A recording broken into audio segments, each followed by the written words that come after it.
live. We are live, everybody. Welcome back to another exceedingly excellent episode of the Over Sharon Show. So You had to excited be to be here. alliterative, didn't you?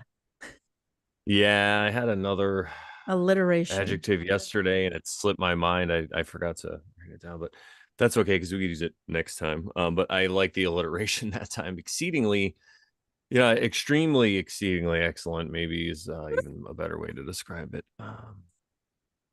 Yeah. Spoons is here. Hey. Oh, what's up, Spoons? All right, I'm gonna read the quote and then we'll get into it. All right, today's quote is evil is the necessary opposite of good, without which there would be no good either. It is impossible even to think evil out of existence. It's those E words. Carl Jung, and this is from Archetypes of the Collective Unconscious. Not that I read it. I found that in another book. And I'm trying to remember where. I think it was in the I Was it think the it same one you was sent to me yesterday I'm from reading that? so many books. I believe that book that I found that in was, hold on, I'll tell you in 1 second. It is from the Gnostic Jung and the Seven Sermons to the Dead by Stephen Holler. I don't know how to pronounce the last name. He's from Hungary originally. Stephen Holler. Holler. Huh? Holla. Come on, Stephen, holla. Stephen Holla. Holla Gotta back, holla y'all. at you. That book is The Gnostic Jung and the Seven Sermons to the Dead. That book is so freaking good. Holy I can imagine. smokes. But like every book I'm reading, I'll just say this right now as a little preface to the discussion on the quote that we just read. Every book I'm reading right now is just pointing out to me how very futile it is to try to define God and the path to God. And it's exactly what I said in my first verse um, paraphrase, dare I say, of the Tao. Um, Verse. because it's like futility.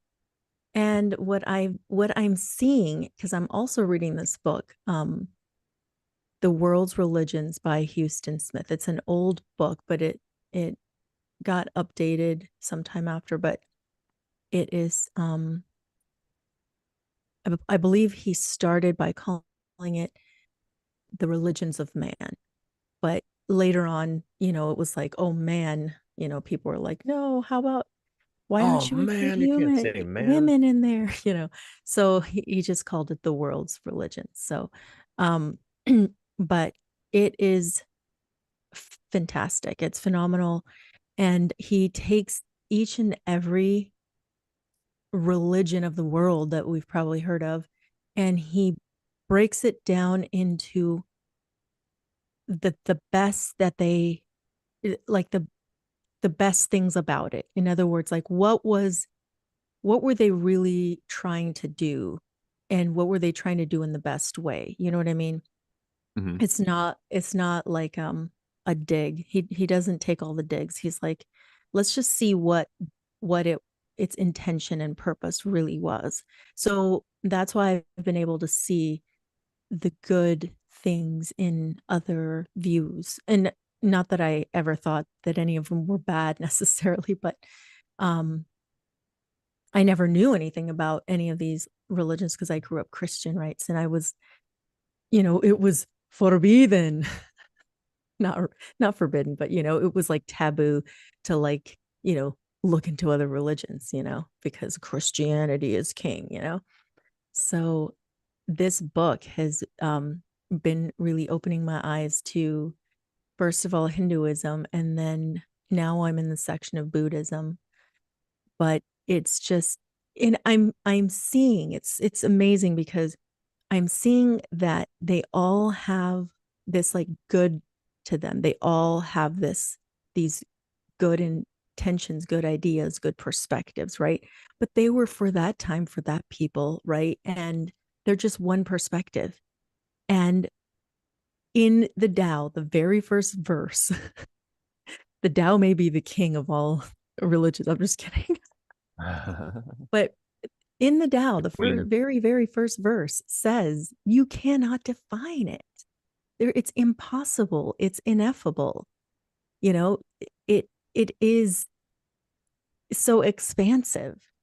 And what I have found, what I've been trying to say this whole time, is each and every religion is trying to define it, right? And they can only go so far. And so when you look at all of them and you look at the perspectives of all of them, they all give you insight. It's lovely. It's amazing. I mean, it's inspiring. It's beautiful.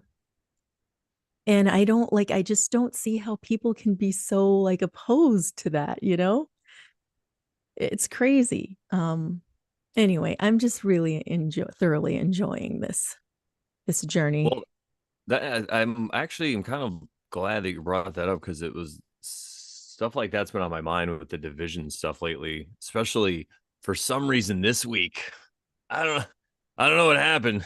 I don't really watch the news, but a lot of people are not happy about certain things, and I think it's the same kind of thing that we see with organized religion when people are hating on it, because it's just like the pedestal and the pit stuff. It's like one person is on the pedestal and they're the best person ever, and then when that happens, you need a scapegoat. You need somebody to blame for all the issues and problems in society and stuff. And could it be that that's the reason for it? Could it be that that's why there's so many different religions? We could just say maybe in this country, because in other countries it's different, like in Indian stuff, like Sharon was saying, with Buddhism and Hinduism and stuff, people get along. I mean, sometimes they don't, so I guess I can't speak for everybody, but could that be the reason, though, the division? Because we see it, so many lines of division. We've talked about this before. This is one of the major topics of our show, in the middle of our run that we're doing so far, and we do bring it up a lot. But it's this idea that there's this issue that you have, and you hate the other person, and it's all their fault, and they feel the same way basically about you, when in reality you probably have more in common with this person that you're fighting with than you do have in common with the person that you either have on the pedestal or the pit. I guess you wouldn't want to have anything in common with the guy that, or a person that you hate. But it's really crazy, because we're in these situations, and what we found though here is, like, it really doesn't matter what's going on. That's why we cover the Tao, because it talks about the world being perfect. So that's why I love Sharon's take on this with the religions. It's like, there's something that could be found that's great in all of them. And I know it's hard to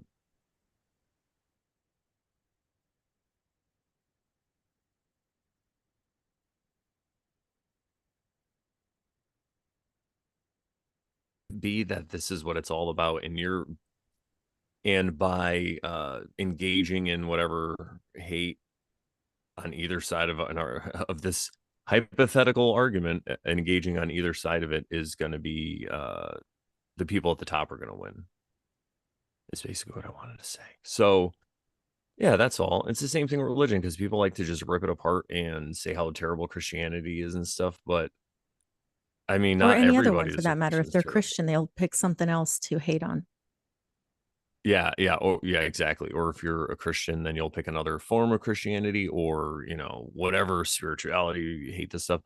And when it is, it's like, no, there's just really a path for everybody. I mean, there's not one path for everybody, but everybody has their own path, and it's the same thing we talk about all the time on this show. So Yeah. just wanted to kind Kathleen's of get funny. that. She's like, Oh, yes, Brandon, pick a side. I choose both. I'm like, yeah, that's me. I choose both or neither. yeah, it's that's kind of what it's about. And really, it's about just kind of, I mean, the thing that I always found, and this, it must be like my Libra rising that they tell me I have, apparently, according to the stars. We don't even know what they are. And I know. And so And I my Libra just, sun. So we and I put could that see in both there. sides. Yeah. And anytime you see something on TV, I'm telling you, it's, I was watching this video and it was about like propaganda and psyops, and they're like, this is how you spot a psyop. And I'm like, is your TV on? I'm like, then it's a Are you watching psyop. this on your TV? Exactly. So yeah, that's all, because I don't know, man. People are just crazy. What are you gonna do? I say that the best thing, because if you start to go toward this unity that we're talking about and stay away from the division, you're going to be ahead of the curve. Because let me tell you, Sharon and I we're already seeing everybody talk about shadow work and everything, which is great. I'm not, and everyone now is also talking about conspiracy theories, right? Everyone's a conspiracy theorist now. I'm like, now, but that's cool. I get it. And I don't even identify as a conspiracy theorist myself, because I think you can point to things that look super planned, and maybe they were, but it also could be a function of this realm, some kind of magic that we don't understand, that people in power are performing, and maybe they don't even understand it. It was just something passed down to them. And when they perform it, they're able to like stay in control, and these crazy things happen like 33 days apart. And like, like they shut the World Health Organization in 2020, shut down. Not the World Health. I'm sorry, the country was shut down in 2020 by our president on 3/11/2020, which is exactly 222 months to the day from 9/11/2001. So was that planned, or is that the way this shit fucking happens? When there's crazy things on the scene. I don't know, but I do know that I can create my own inner thing, and create every day sounds Indeed. conspicuous. So thank you, Blue Anyway, Kachina. Welcome. I was that's my going rant. to say, you said, it's kind of in to do the whole be into conspiracy theories and stuff like that. And so just as an example, it feels very normy now, because we were at this, we were picking up some furniture from this furniture store, and some people, like a couple of young guys, came to pick up something as well. So they were kind of behind us, but they got out of the truck and they were talking. And then they were talking to each other, but like we were kind of there too. So, we were kind of all talking together in some way. But one of the guys was telling the other guy, I guess his friend, like, oh, have you heard about mud floods? And have you heard about Tartaria and all this stuff? And, it was one big XYZ. And he was just talking. I just shut my mouth. I was just like, not going to engage. I did, he said something about, also about, I can't remember what it was, but it was about like, yeah, I forget. Anyway, I did like say something, but I didn't, but it wasn't related to the mud floods or Tartarian. It was something else. But Good on you. anyway, it was more about like what the media here in the States talks about and what they avoid talking about. It was more about that. But I just asked a question. I didn't really, I just said, oh, I heard this, but I didn't like put too much of a comment on it. But yeah, it's like they were just two regular random dudes that showed up, and like they were talking about that. I'm like, yeah, I've been hearing about that for years now. So It's are you like, there? yeah. Oh, okay. Yeah. Can you hear me? I'm here. I was just laughing. Yeah. Yeah, no, that's a good one though, because I think it's cool to get people open to the idea that, hey, what's up, Tony? What's up, Blue? That there could have been something here before, another civilization. That there's possible that all these mounds we see are probably temples that are buried, because everywhere else there's buried temples that are mounds. So why wouldn't, And But like you said, it could be, I'll let you finish. Go ahead. no, go ahead. I was just, I was just gonna say it could be a function of the realm. Like, because those are buried because of whatever. Like something happened and they're buried. And like I sometimes think to myself, people are always like, oh, like you should know your history or you're gonna be repeating it or whatever that quote is, right? you're bound to repeat if you don't know your history or something like that. And it's like, I mean, I guess that's fine and all, but how about work on yourself? Like, isn't working on yourself better than like learning about quote history? And how do you know it's history? How do you freaking know? Were you there? Like, unless you know your past lives, which you probably don't, you probably don't know history. And even if you think you know about your past lives, not saying there's anything wrong with looking into it, but even if you think you know, that's just, how do you know? Can you prove it? Can you prove it to anybody? No. So, like, how about just work on yourself? Make yourself a better person, a better version of yourself. And you know what? That helps the whole world, I think. Could it be? Could Yeah, it be? totally. Yeah, history. I mean, who knows if you weren't there unless you have a family history where it was written down, which I've heard some people talk about their family histories and these things pop up that you never hear about in the history books, like the Civil War. I heard two different people talk about how the Russians put ships out outside our coast. They kind of barricaded our coast so no other countries could come in and really interfere too heavily with our Civil War. So they were trying to help us out.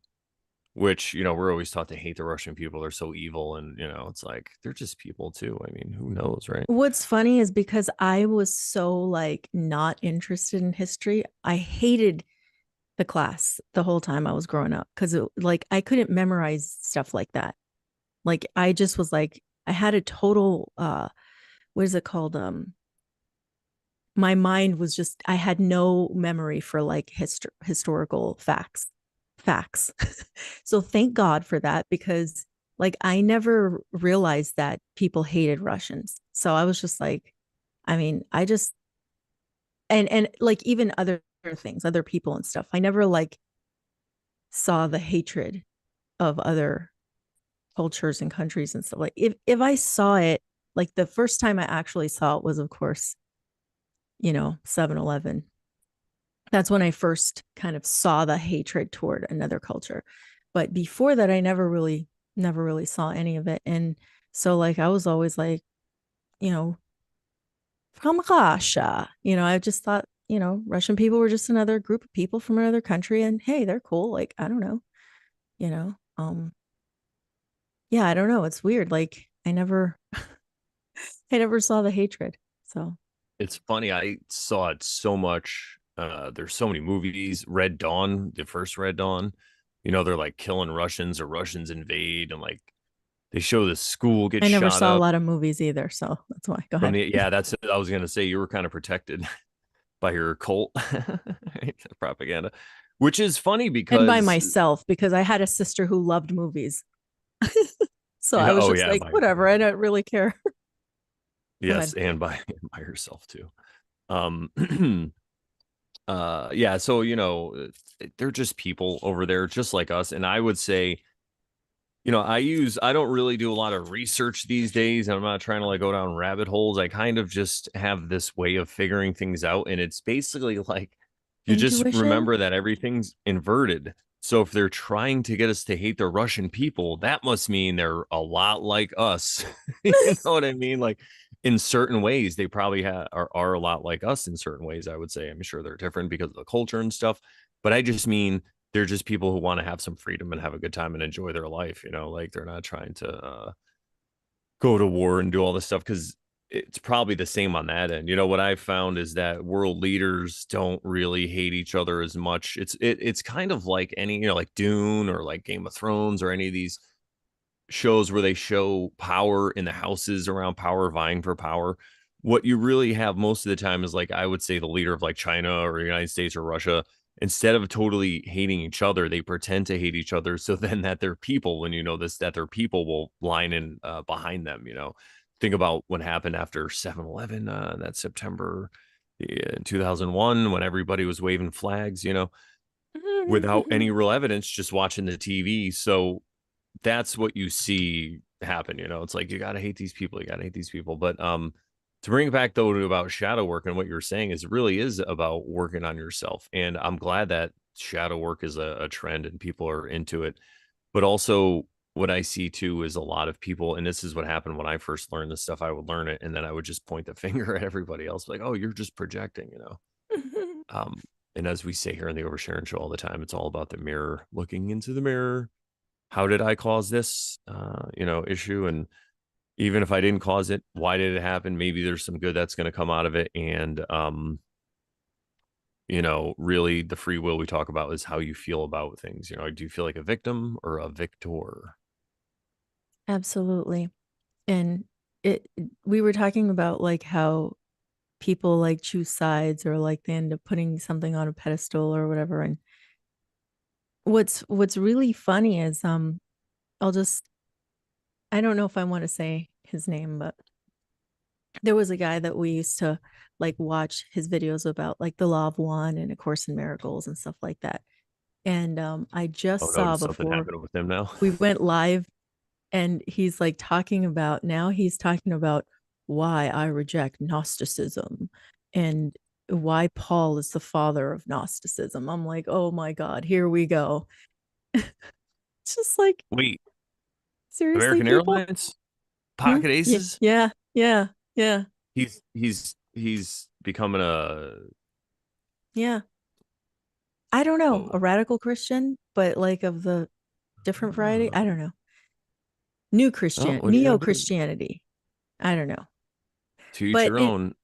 huh? It's going to be popular. I mean, maybe he's just getting out ahead of the popularity of this stuff. Yeah. I'm Like, just like, why can't you see, like, why can't people see the positive things about every perspective? Like, Gnosticism was more about looking within, about inner wisdom, I think, as far as I'm aware. Like, I'm not quite sure because I didn't dive deep into Gnosticism, but it's more about inner knowledge. It's like experiential knowledge because of uh it's like an inner knowing. To me, that's what Gnosticism is about. So like I don't understand why that would be so taboo and so bad. Like, you know what I'm saying? Like, this guy's like pitting Jesus against Paul. Like, oh, Jesus was right. Paul was preaching a different message. How about they were all just having a unique perspective? Like, because verse 1 of the Tao says you cannot define God and you cannot define the path to God. Everyone has their own way. How about these are all just different ways? And that particular, like Jesus was talking about his way. Krishna, sorry, Buddha did his own way. Like he was like, oh, Four Noble Truths, XYZ. He, according to Joe, I think he said was Buddha was an INTJ. So you can see the freaking INTJ of Buddha. Like you can freaking see him. He's like, no, it's like freaking this, dude. Like, don't worry about all that shit. Do XYZ because it's like this. Like, I'm not focused about this. I'm not worried about that. It's this, right? That's how Buddha was. Jesus was different. I don't remember what Jesus MBTI was, but Jesus was a different perspective, right? His was different. Gnosticism's probably different. I don't know I don't remember like how it started or anything, but allegedly it was like some people say it was like a precursor to Christianity or like I don't even know. I'm not going to speak on what I don't know, but all I know is that it's a different perspective. So the hell what? You know what I mean? Anyway, all these things are like, I'm just like, seriously, people, you're going to start arguing and fighting about stupid shit like this? yeah, it's crazy because they're even the people who are on the same sides of one thing, like Christianity. And right now it looks like there's going to be, and we've been talking about this for a while. Other content creators have been talking about the pendulum shift. There was a lot of, if you're going to speak in the terms of political, there's a huge shift to the left, I'd see, with a lot of these ideas. To the And left or now, from the left? no, there was a huge shift on the left. Like, so, since Pluto, right? So it's kind of weird how that happens, right? 2008, Pluto went into Capricorn? Yeah, Capricorn. We're in Capricorn now, right? Was Yeah. it Capricorn? No, I Almost, thought or we're coming it. out of We're it. now in. I think it went into Aquarius. That's the one that, right? It went into Aquarius, or it wasn't Aquarius? I think it went Oh, from Capricorn to Aquarius. I I think don't everyone in the chat remember. knows. Anywho, so because of that, and then 2020 with these lockdowns and all these crazy rules, like you could see that there's a lot of people that were upset because their point of view was just being like trashed and trampled, and I'm not taking any sides there, of course, because I didn't partake in any of this. I quit all this in like 2006 or 7. I gave up. I realized the sham of politics. So, but anyway, so a lot of people saw it, and with this shift to the right, it's going to be what it is. It's is it going to be good? Is it going to be bad? It's just going to be what it is. And I think though economically we are in for a better time. I think prices are going to come down and stuff, and it's not because anybody is in office or whatever. Like these are things that people have been talking about for a long time, just because of the way economics work and the swings and the flows, and people just get sick of stuff and had enough. And it's a good tactic to get a lot of people behind you if you want to get your base behind you. And so anyway, that's what I see is going on. And with this shift, there's going to be a lot of Christianity, I think, and that's why I Oh think it's yeah. good to talk Oh yeah. a lot of people going to Christianity because they see this turmoil in the world, this craziness, these shifts. I mean, this stuff is getting this political theater that we have. It hasn't been this insane. Maybe it's never been this insane in our country. I mean, it's gotten pretty crazy if you look at what we're told as history sometimes, but I think that they really need everyone's attention because it is like such a magical time. And if you're not giving your attention to that circus, then you can use it to create whatever you want. But right now, they're using you to create their reality if you're wrapped up in it, basically. So I would say just be grateful for the things. Gas is probably going to come down. Who doesn't love when gas prices come down? And anytime you ever hear anything either way about one side or the other, I've noticed, especially if there's a politician championing the cause, it's probably not the right story. Like whether it be due to oil or this or that, it's the whole thing of that we're gonna run out of oil. Remember, we talked about that one episode. They've been saying we were gonna run out of oil since like the late 1800s. They've been running the same Fossil scams like fuel. peak oil. Like you could see um articles from like 1911, peak oil is here. And I know when I would hear those things like in the 2000s and stuff, I'd get scared and freaked out about it. And I'd be like, oh shit, what are we going to do? And it's just another thing to be afraid of, to keep you in control, to keep you um, creating their reality. We Mhm. watched this documentary about cults. Uh, it was the Moors. What was it? It was like a guy in New York. It's a black dude, and he was like Muslim, but then he moved down to Georgia. I got to look up his name. It was like in the 70s, but it lasted all the way to the year 2000. But any of these cults, and we've talked about cults before, it's just culture. It's short for culture. We are basically in a cult here in the United States. We do all these things that other people might think are crazy.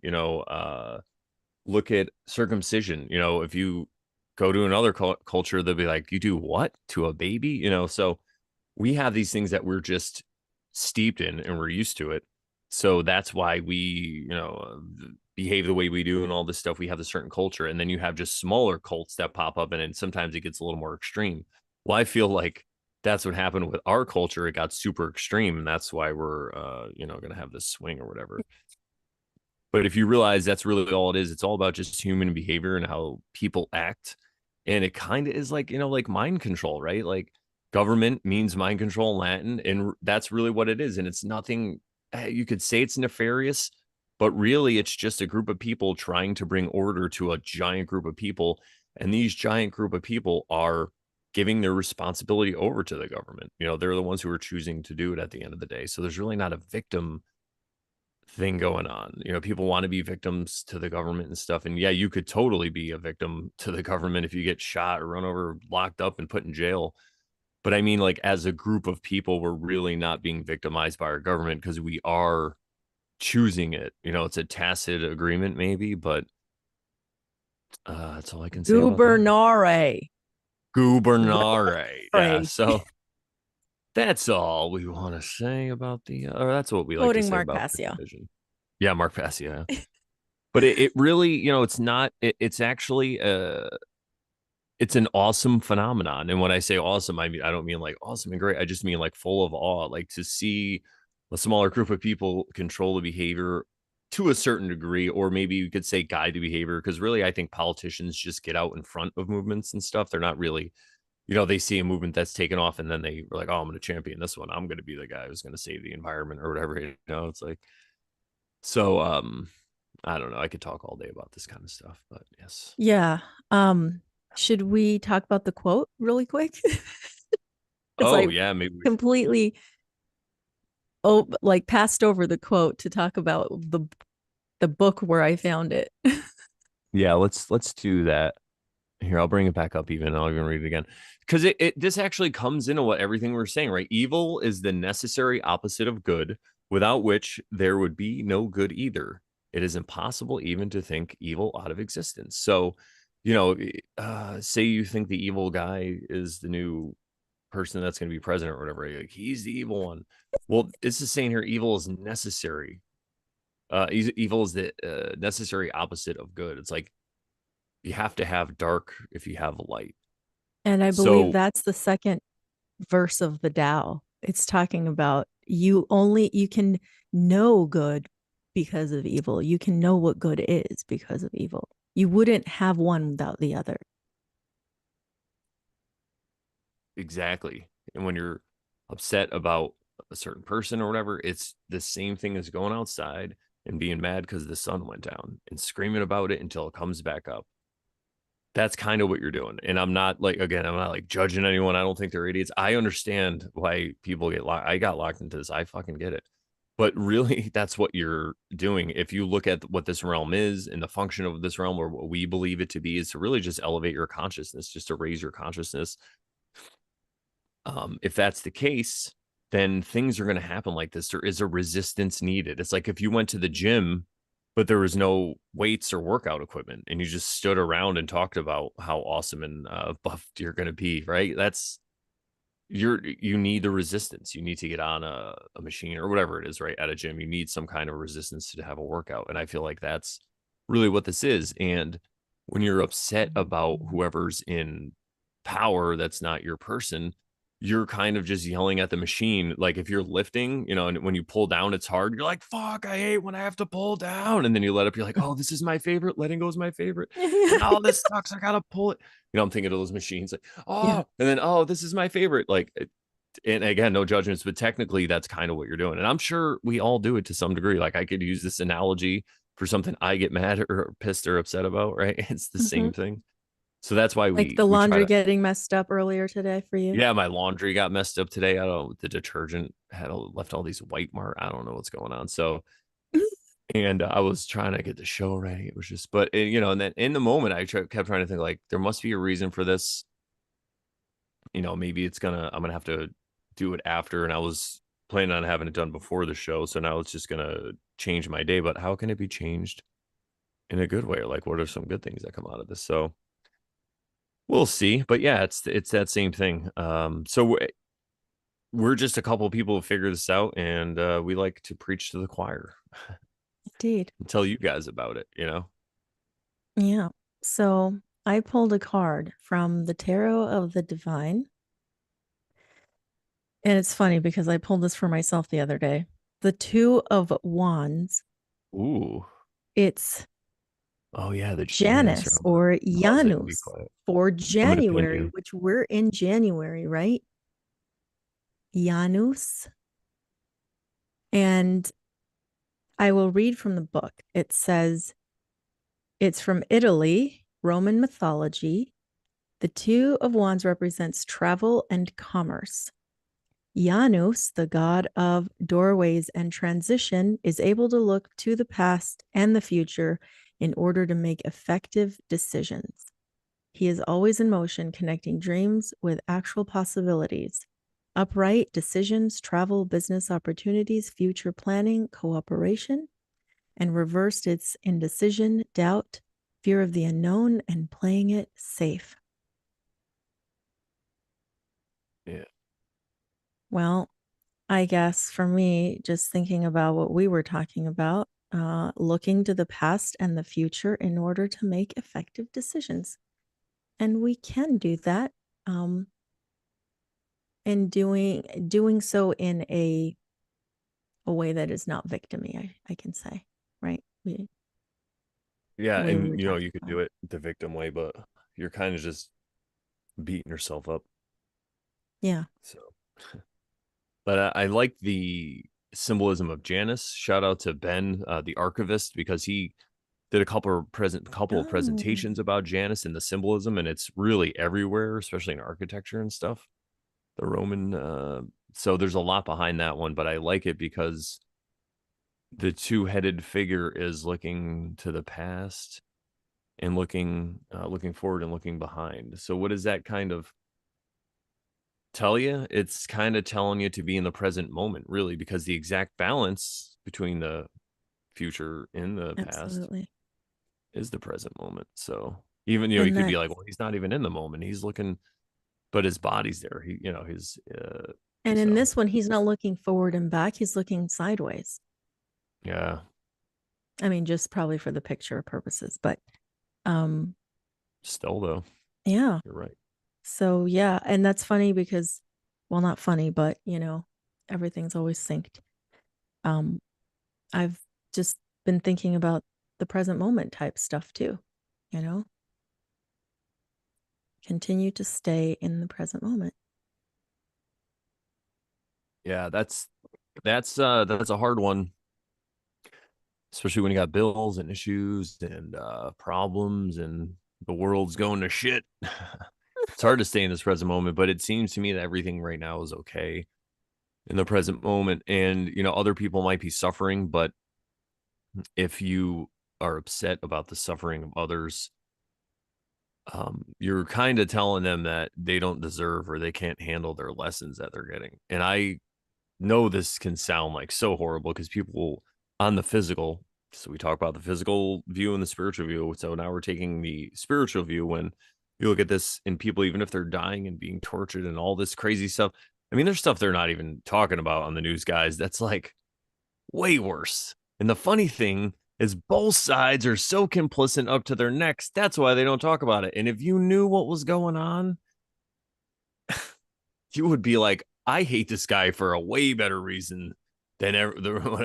Anyway, so, but you could say that the suffering of these people in another country, they're learning their lessons. They're like on expert mode. They're like on super legendary expert mode over there. And hopefully, if we are right about this and this isn't just a physical experience, hopefully when they pass on, they'll be able to find some peace and learn their lessons and then go to a better place from there. And that's how you can look at it in the spiritual way and not be a victim. Yeah. And the You could better still even place isn't, go ahead. I was just gonna say you can still even stand up and fight and all this stuff, but if you're doing it from that position, you're more of a victor, not a victim. Go ahead though. Um, I forgot what I was going to say. It's okay. Shall we get started? Because Yeah, we we're a spoke for little a good while.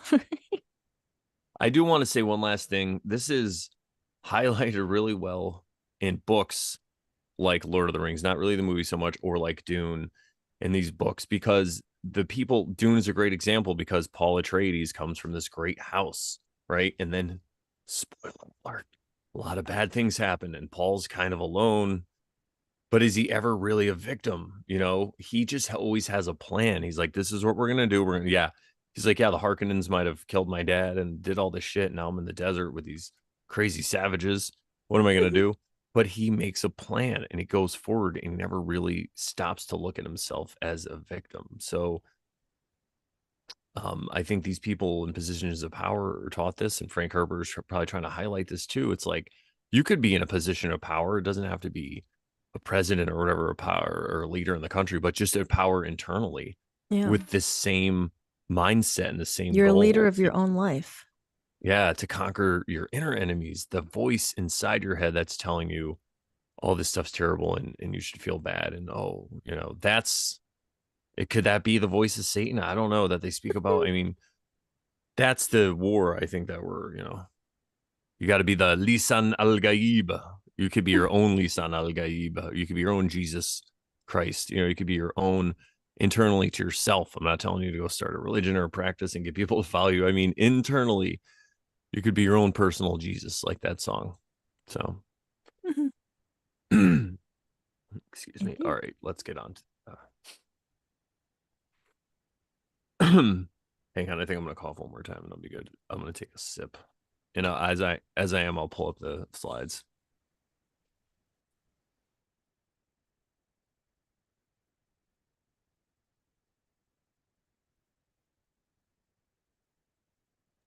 We are not at verse 4. Sorry about that, everybody.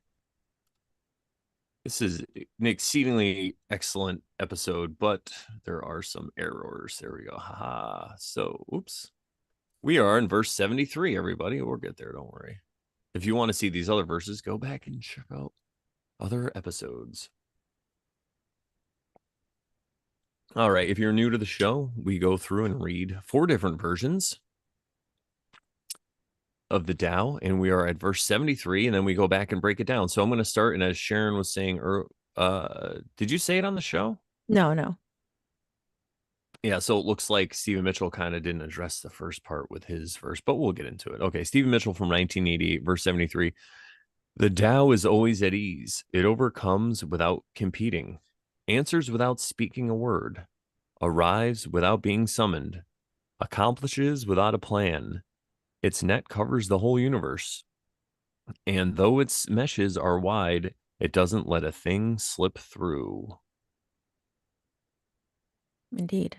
Dwight Goddard, 1919, verse 73, entitled Action is Dangerous. Courage carried to daring leads to, courage carried to daring leads to death. Courage restrained by caution leads to life. These two things, courage and caution, are sometimes beneficial and sometimes harmful. Some things are rejected by heaven. Who can tell the reason? Therefore, the wise man deems all acting difficult. The Tao of heaven does not quarrel, yet it conquers. It speaks not, yet its response is good. It issues no summons, but things come to it naturally, because its devices are good. Heaven's net is vast indeed. Its meshes are wide, but it loses nothing. All right.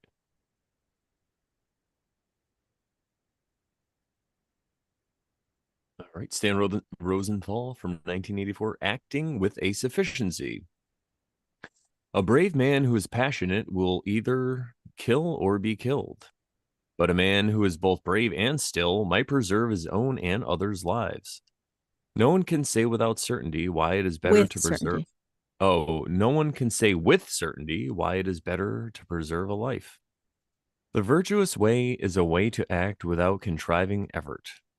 Yet without contriving, it overcomes. It seldom speaks and never asks, but is answered without a question.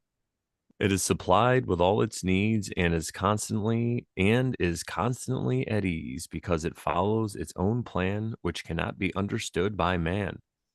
It casts its net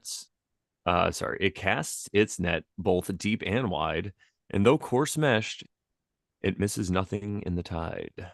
Ooh, that rhymed. Yeah. Aleister Crowley, 1918, verse 73, entitled Establishing the Law of Freedom. One man, daring, is executed, another not daring, liveth. It would seem as if the one course were profitable and the other detrimental. Yet when heaven smiteth a man, who shall assign the cause thereof? Therefore the sage is diffident. The Tao of heaven contendeth not, yet it overcometh. It is silent, yet its need is answered. It summoneth none, but all men come to it of their free will. Its method is quietness, yet its will is efficient. Large are the meshes of heaven's net, wide open, yet letting none escape. Nice, Aleister. All right. So, yeah, I see what you were saying about how Stephen Mitchell didn't have a first. He didn't really talk about, it seems, the first part that the other three guys did. So, I guess in the breakdown, we could just break down the first, or we'll skip his for the first part. What do you think? Yeah. Mm-hmm. Okay. Yeah, that sounds good. I like this verse though. Yeah. Tony Coriola says that it's his favorite. Oh, his favorite verse? Mm-hmm. All right. Awesome. I could see why. Okay. So Stephen Mitchell decides not to comment on this section. And we broke it down into like two parts. So I will read Dwight Goddard's first part here. Action is dangerous. Courage carried to daring leads to death. Courage restrained by caution leads to life. These two things, courage and caution, are sometimes beneficial and sometimes harmful. Some things are rejected by heaven. Who can tell the reason? I'm already thinking of Aleister Crowley's version. Yeah, yeah. Do you want to do So, these in two parts? So we'll do this one yeah, first. Okay. yeah, I think so. I see that it's pretty straightforward, kind of. They're talking about daring and caution, but it's saying, you never know when you're going to have to use them. Uh, and some things, and the whole thing about some things are rejected by heaven. Who can tell the reason? I really love that because it's like God works in mysterious ways, dude. Like you're not supposed to know. I've been hearing that since I was like, I don't even remember. God works in mysterious ways. And I've Yeah. always liked that. And now I can apply even more because I have a much broader understanding of what could be meant by that statement by people with different worldviews than just like Christians. And it's like you could plan and work and do as hard as you want, but those crops still might fail. A drought still might come despite everything that you do. And what are you going to do because of it? Are you going to blame God? It's Good kind of call. that thing. Yeah. Yeah. When I see the courage carried to daring leads to death, courage restrained by caution leads to life, I think of people who are like daredevils. And I think of people like who like have to be doing like skydiving and rock climbing and doing all these things that could potentially be risky to their life. And um yeah, eventually they do say the people who tend to die in skydiving accidents are the ones who are most um, proficient at it. They're the ones with the most dives or the most falls or whatever you want to call them. It's a numbers Because game. why? They keep risking, they keep going. Like, it's not enough to be so far away from the ground before you pull the, you know, whatever, right? You got to keep upping it. The parachute, right? And then also, like, the more times you pack your parachute, there's going to be a time when it might be faulty and it doesn't work, that sort of thing. So the risks, that people take, and that's what it made me think of. And more caution, if you're more cautious and, you know, your hobbies are not so risky, yeah, you're probably going to live because of those. um, Yeah, it's like any addiction. The tolerance, that's the word, gets raised. So if you jump out of a plane the first time, it's probably crazy, and then you do it again, and you're chasing that rush. It's like, and I'm not saying you shouldn't do any of these things, but it's like anything else. It's a tool. It's an activity, right? It's a tool. Why are you doing it? And if you're doing it over and over again, then maybe. And like Sharon said, with activities like this, especially the ones you need adrenaline, eventually that's what's going to happen. Something's gonna. I mean, it could. Who knows? But that's like I love how you said that statistic. Well, I don't love it, but it's very interesting that the people that die the most are the ones that do it the most. Yeah. It's like a numbers game. All right. Let's see.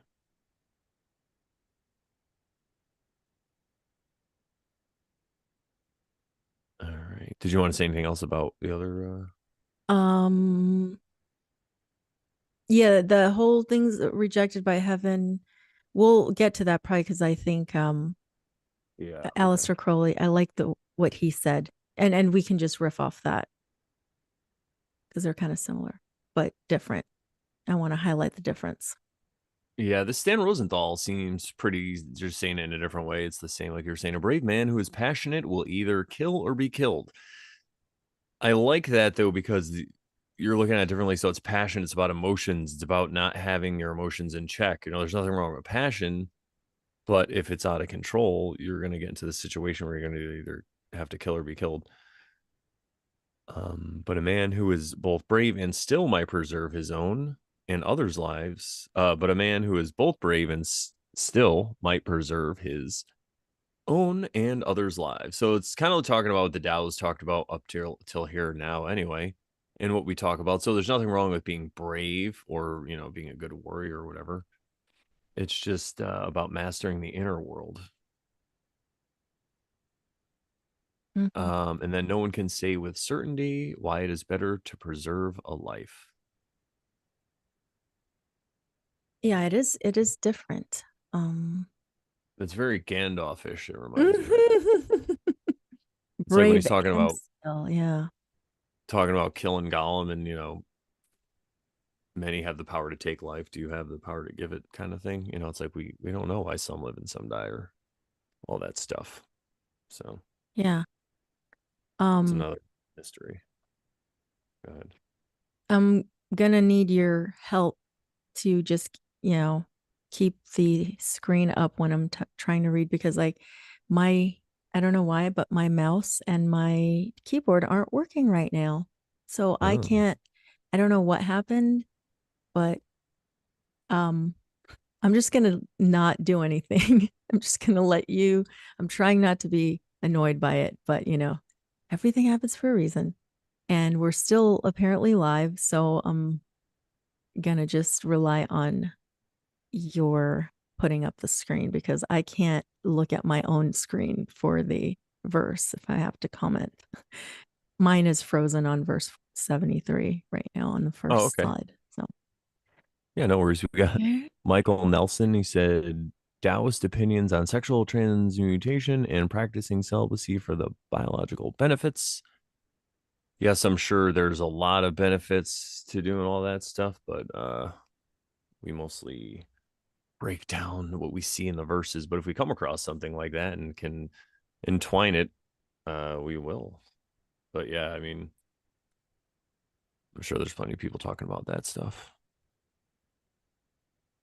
I think Sarah G at some point had mentioned, oh, Steve Irwin and the Stingray, or somebody mentioned it.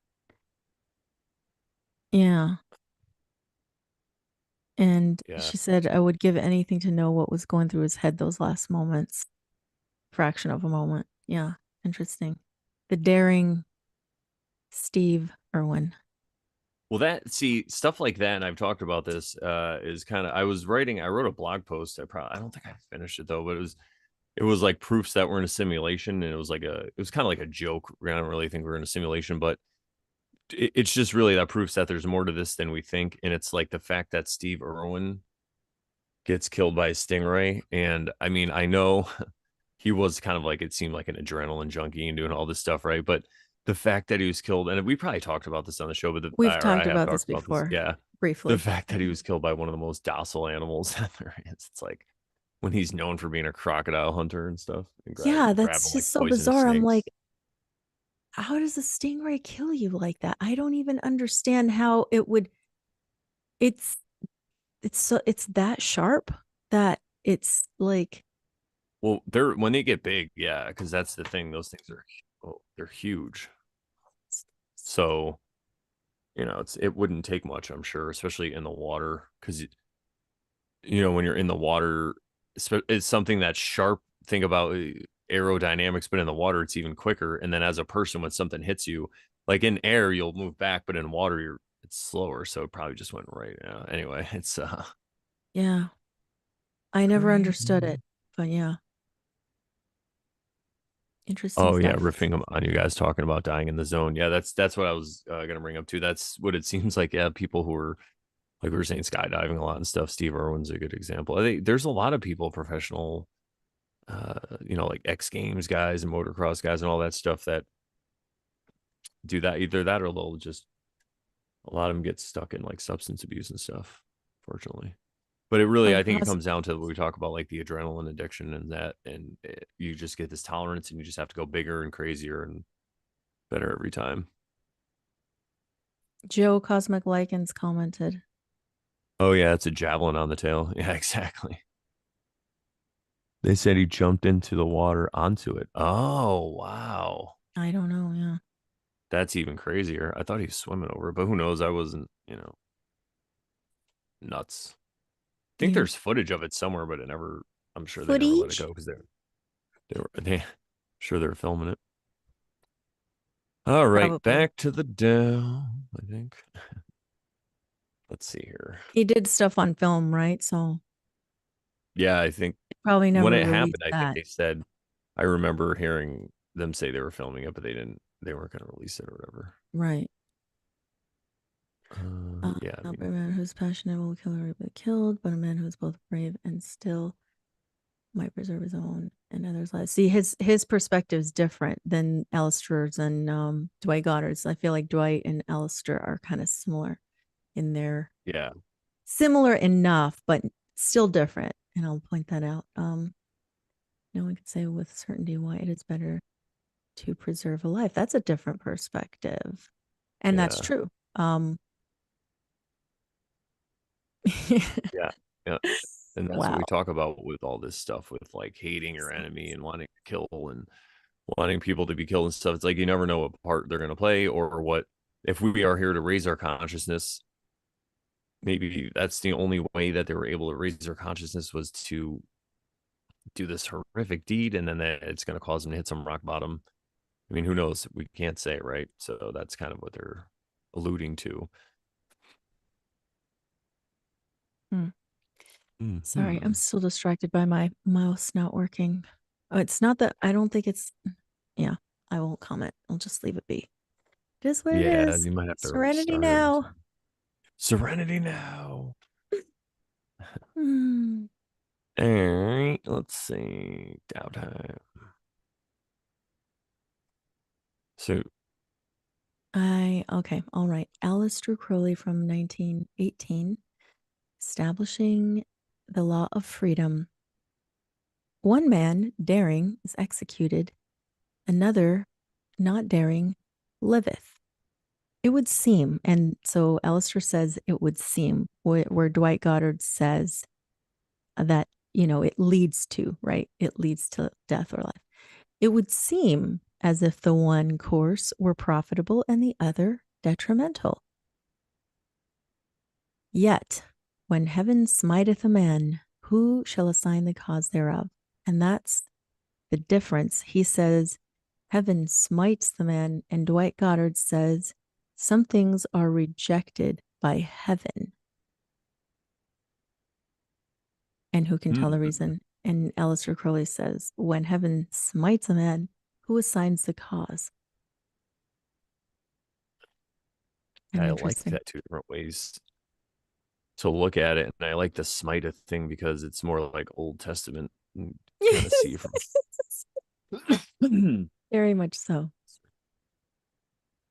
Interesting, yeah. So it's like you never really know, right? So they're telling you this thing about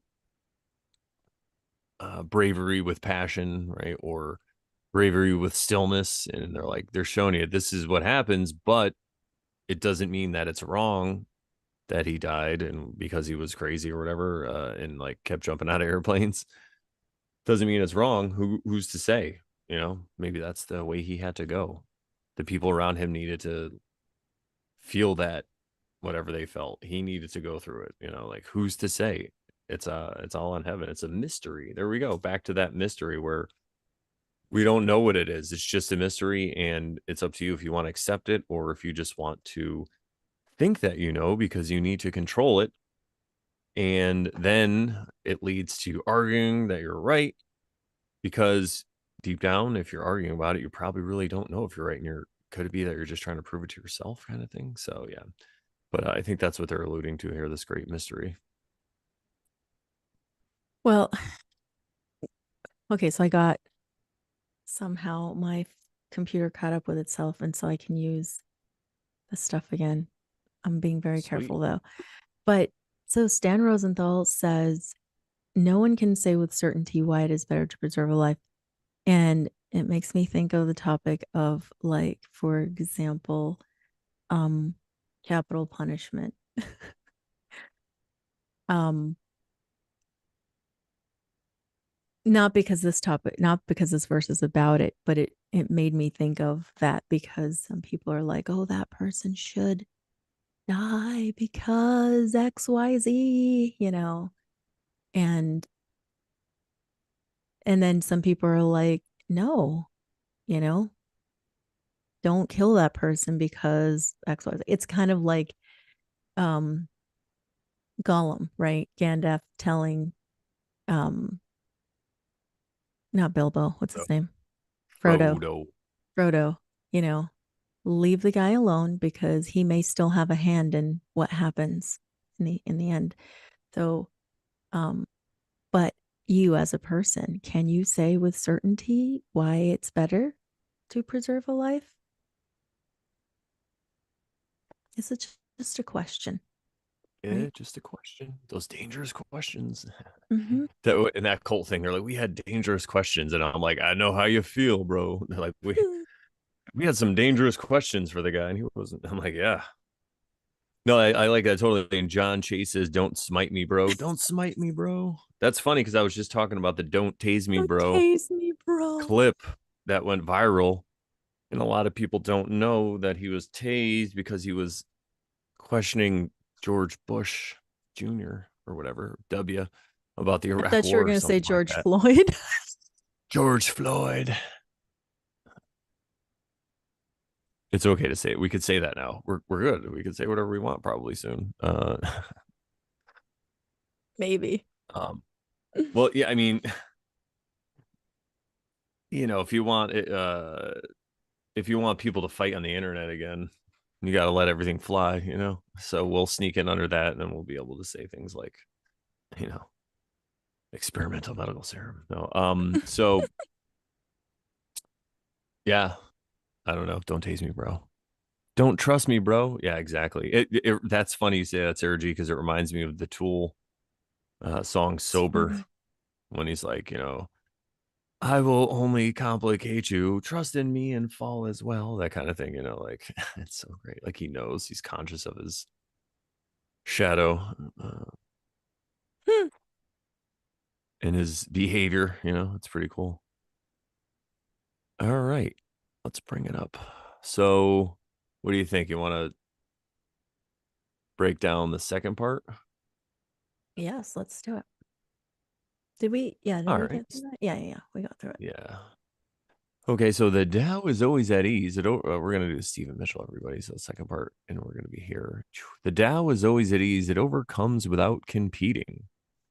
So we've talked about this with the competition thing before, and competition really is nothing more than focus on the outcome and being super focused on the outcome. Not that there's anything wrong with competing, but in a competition, we would say the Taoist way would probably be to just do your best, and whatever happens, it happens, and you just accept it and learn from the mistakes. Like if you were on Chopped, which we watch all the time on and off, and you get chopped, instead of being mad about it and blaming everyone else, you'll listen to what those professional judge chefs have to say, and you're like, all right, I'll do what he says, and then you can be a better chef. Or you could blame everyone else and keep making the same mistakes. It's the same thing, right? It's funny how it's everywhere when you see it. All right. Oh, let's bring it back up. Here we go. Um, Answer. So okay, it answers without speaking a word. Basically, is what they're saying. So you get the answer, but you don't have. It's like those who know don't talk. Those who talk don't know. Mm. There's just like an inner knowing something comes, right? Or that's just one example of what they could mean. Arrives without being summoned. So it's like a synchronicity, right? It just Mm. pops up when you need Yeah. to. Accomplishes without a plan. So there is no planning because it's just Way unfolding. It's woo just way. way woo way. Its nets cover the whole universe, and though its meshes are wide, it doesn't let a thing slip through. I like that because Mm. another paradox here, like it has Yeah. wide mesh, so you'd think a lot of things would come through, but nope, it doesn't let anything slip through. How does that Love it. happen? I don't know. It's a mystery. Go ahead. It's a mystery. Did you ask anyone? I'm sorry. Oh no, I don't. Let's see. Oh, can we answer speaking word without being summoned? No, I don't think I have any comments just yet. All right. All right, Dwight Goddard, second half of verse 73. Therefore, the wise man deems all acting difficult.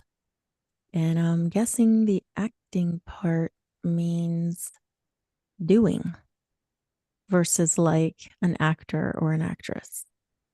I'm just guessing. The Yeah. Tao of, right? Well, also,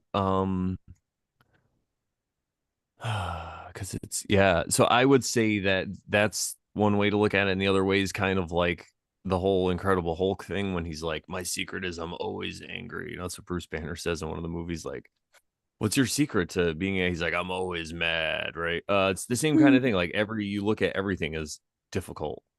So this way, you're kind of just going with the flow, and then when you actually have to perform an action, um, It's probably more simple than you imagined. yeah, it's more simple than you imagine, also, but it's more of a uh, instead of just seeing the things that you don't want to do as difficult, you see it all as difficult, and then it becomes less like you're a victim. I guess you could say it's kind of what I Uh-huh. wanted to say in a roundabout way. Yeah. All Yeah. right, but let's see as we go. Maybe I'll change what it's happened before. Yeah. I would say, yeah, maybe the wise man deems all action Yeah, difficult, right? Maybe yeah. we'll say that. Okay. The Tao of heaven does not quarrel, yet it conquers. I love that. It speaks not, yet its response is good. I love that too. Yeah. It issues no summons, but things come to it naturally because its devices are good. Neter. Sorry, What is another what another just Mark Passio thing. Natural neter. It's from the ancient oh Egyptian natural, meaning the world. But I like that really? more. I didn't hear I him like say well, not that. the world, but meaning yeah, neter. I was I it's in forgot the if I did hear it, I forgot that he said that. I just and I well remember yeah, because when he religare. Just kidding. religare when he's defining natural law, he's like neter. Okay. And I like it because it comes to it, things come to it naturally. It's just the flow, it's the Tao, it's the way it is. Mm-hmm. Okay. That's all I Yeah. had to say. So I was going okay, let me just finish reading and then I'll make some comments. Heaven's net is vast indeed. Its meshes are wide, but it loses nothing. So in the spot where he says, I lost my train of thought. I forgot what I was going to say. Oh, the Tao of heaven does not quarrel, yet it conquers. It speaks not, yet its response is good. So, yeah, like we've talked about in other parts of the Tao where it talks about the Tao, he who speaks does not know, and he who knows does not. Wait, yeah, all Yeah. that. I forgot. All that Those who know don't jazz. speak, and those who speak don't know. That one. There you go. Um, it speaks not, yet its response is good. I had a thought for that. Now I can't remember what it was. Okay, yeah, yeah. So it's like um the Tao of Heaven. So like, okay, a lot of people think of um and we can take it off the thing Oh, for a okay. Yeah. second. So a lot of people think of um God as this disembodied, and it's mostly Christian views. God as this disembodied being that sits on top of the world and looks down on us and makes judgments and stuff. That's Smites what, people. yeah, and smites people, right? Right, like this verse was talking about, kind of in a maybe a joking way. Um, but that's not what the Tao is. That's not what God is. Um, God doesn't have to say anything, but it is good. Like even in it says, yet its response is good. Like It also I don't reminds know how to me explain what I'm trying to the say, but intuition, maybe.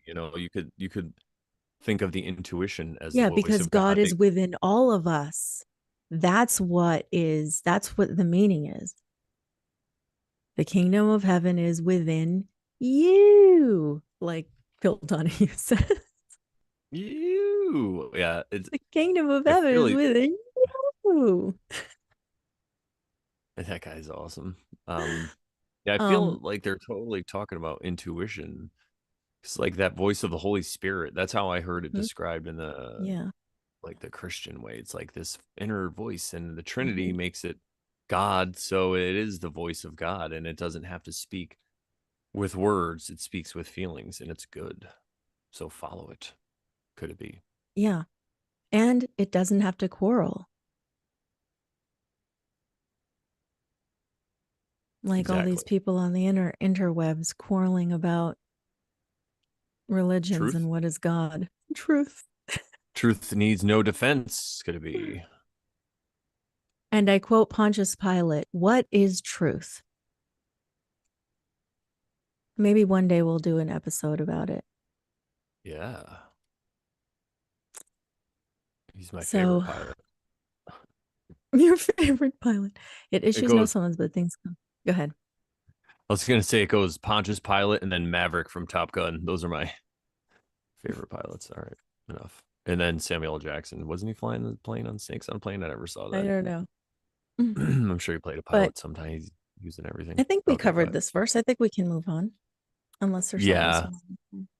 No, I think we're good. Heaven's net is vast. Let me just say Heaven's net is vast. It meshes away, but so this makes me think of um this makes me think of all the religions of the world. You can come in through any freaking way. Like you don't, it doesn't have to be, it's like only one religion's the right one. No. Heaven's net is vast.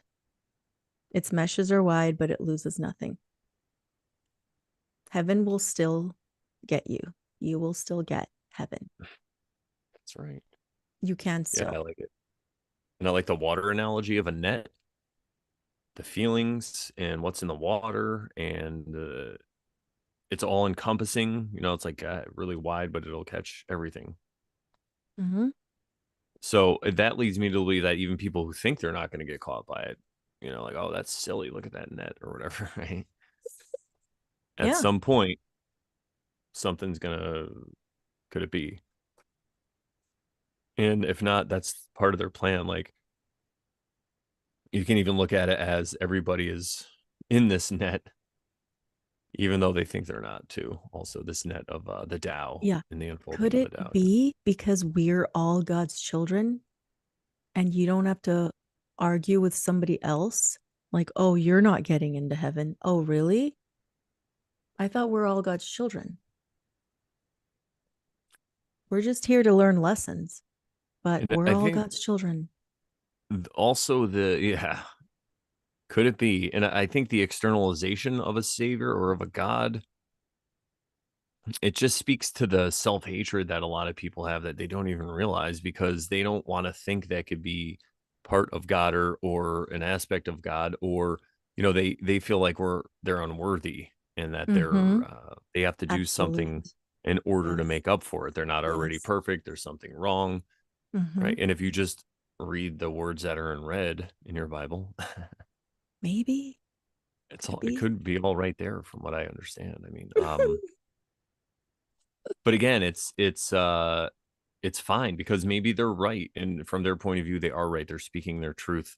That's how they see it. That's the allegory that they're using that fits them, just like we're doing right now. We're just really speaking in allegory and kind of simile because there's no way exactly to describe the spiritual. So that's what works for them. And if that's what works for them, then who are we to say that it's wrong for them? Now you could say, hey, there's cognitive dissonance and there's a lot of paradoxes in your thought belief system. Did you know about it? And you could point it out to them and stuff like that. But I mean, at the end of the day, here we go. Take a shot, everybody. Take a drink. At the end of the day, what's that really doing? It's just trying to make you feel better because you have knowledge and ego, knowledge and wisdom. And it's like you're stroking your ego, really. Yeah. Maybe you're trying to convince somebody else that you're right and they're wrong. And help Yeah, us because all, what if Lord. you're Help us wrong? all. Think about if you're wrong and you screw everything up, or if they just had to see it a different way. You never know. Or maybe, they see your points and they're like, oh my God, this religion is all made up. But maybe they don't have the extra capacity or worldview to see that it's okay.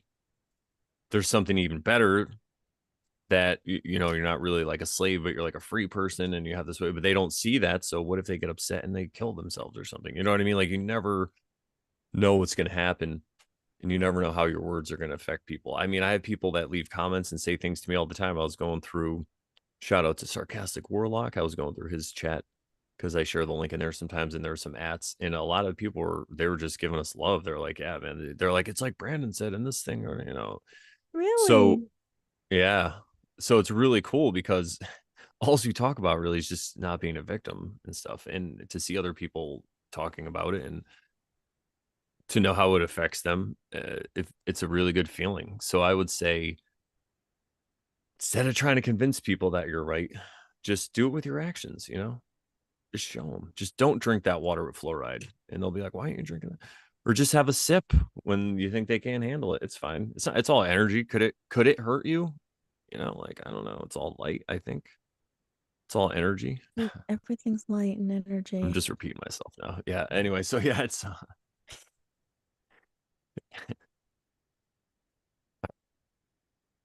Yeah. So next part or next two versions.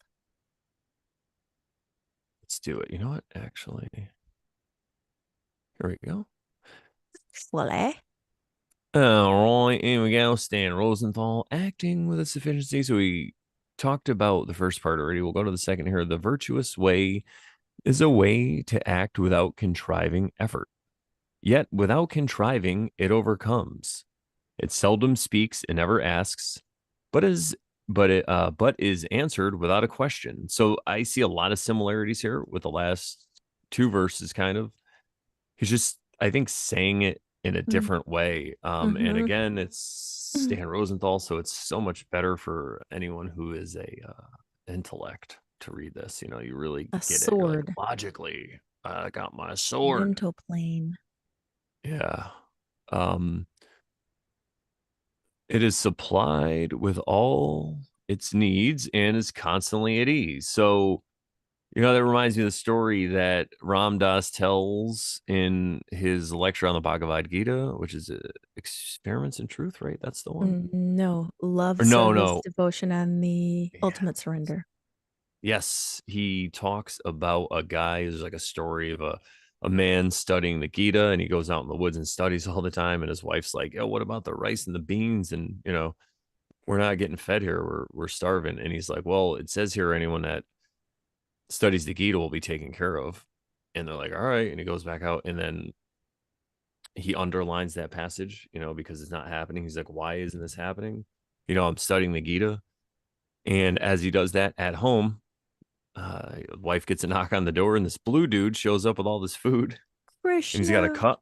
And he's got a cut on his chest, and he's bleeding. And he's like, "Here's this food. I heard you were a wife of a man who studies the Bhagavad Gita." And the woman's like, "Oh, where'd you get that injury?" And he's like, "Oh, it was done by somebody studying the Gita in the woods." So the guy comes home and his wife tells him the story, and his like mind is just blown. So, um, and he says at the end, the Bhagavad Gita isn't a story about Krishna, but it is Krishna. So think about it that way. So that's what this reminds me of, really. It's about just kind of not worrying about the future, and just kind of seeing it all as your path. Like, I need to go through this, right? I need to whatever it is, and you'll be supplied with everything you need. And it doesn't say wants, right? With Mhm. all its needs and constantly at ease because it's just chilling. Um, and then But because that it follows, remind go ahead. oh yeah, go ahead, please. That also Sorry. reminds me of Jesus saying, like, look at the birds and look at the flowers. Like, Mm. they're clothed and they get fed and they don't starve, and God provides for them. So why can't you be like the flowers and the birds? Because I want a Nintendo, damn it. I gotta get a job. All right. Um, because it follows its own plan, which cannot be understood by man.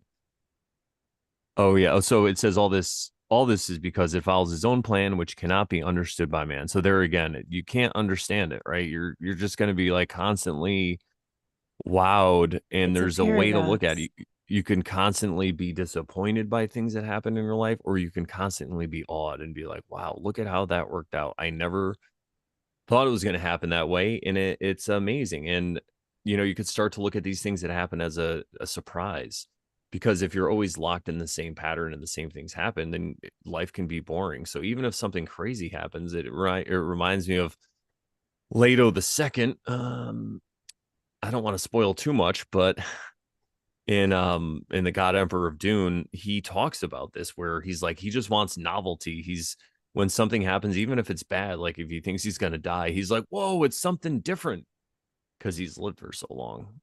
We won't talk about that too much. We as mortals, we only live a short amount of time, so we think that we have to have all our things our way, and we want all our sense pleasures to be gratified and all this stuff. But I feel like this is more what it's talking about. Like, it's just your needs. And let me bring it back up because I forgot. Doom. Yes, and it's a mystery. That's what I was saying. Okay, so it's all a mystery, because people think we're here to get rich. They think we're here to like dominate and do all these things, and they have ideas of what they think we're here to do. And it seems to me that all the people I know, even myself included, when I followed those paths, it just didn't feel right. There was still like something missing. So maybe that's not the purpose of this realm. Maybe the purpose of this realm is to elevate and raise our consciousnesses.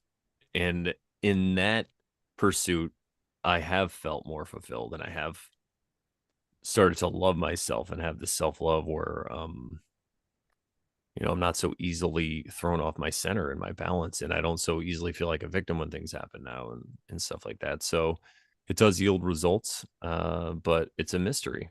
Who knows, right? Maybe the next one we do is all about collecting points in in uh, in material things or whatever. But it seems that this one, or again, if that's your path, there's nothing wrong with it. But if you're seeking inner fulfillment, I would say that's not the way to do it, that I've found. Right.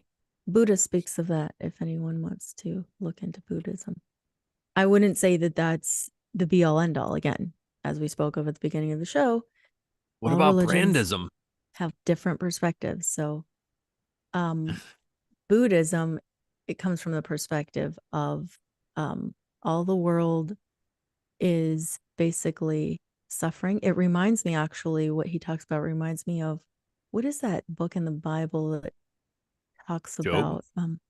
No, not Job. Um, it talks about how everything is futile or whatever, or everything is, what does he call Resistance is futile. Ecclesiastes? Uh, Yeah. And the book of Ecclesiastes is like the teacher's observation that human endeavors, when pursued as ends in themselves, fail to provide lasting fulfillment or meaning. I'm just looking at a BibleHub.com, and isn't that that's what it says. crazy? Mhm. Right. So all the religions contain it. It's just that sometimes there's people who want control that kind of, do a little You, switcheroo and they're like, but you got to worship us and give us your money. And there's nothing wrong giving your money and supporting what you love, obviously, if you love your church and stuff like that. But, we're talking about these, anyway, you guys get it. But, yeah, yeah, so cool how it's there. So you don't yeah, have to demonize Christianity. yeah. So Buddhism basically is the book of Ecclesiastes, except for the fact that Buddha's like, look, I found this out, but I also have a solution for you. And the solution is to work on yourself and do better.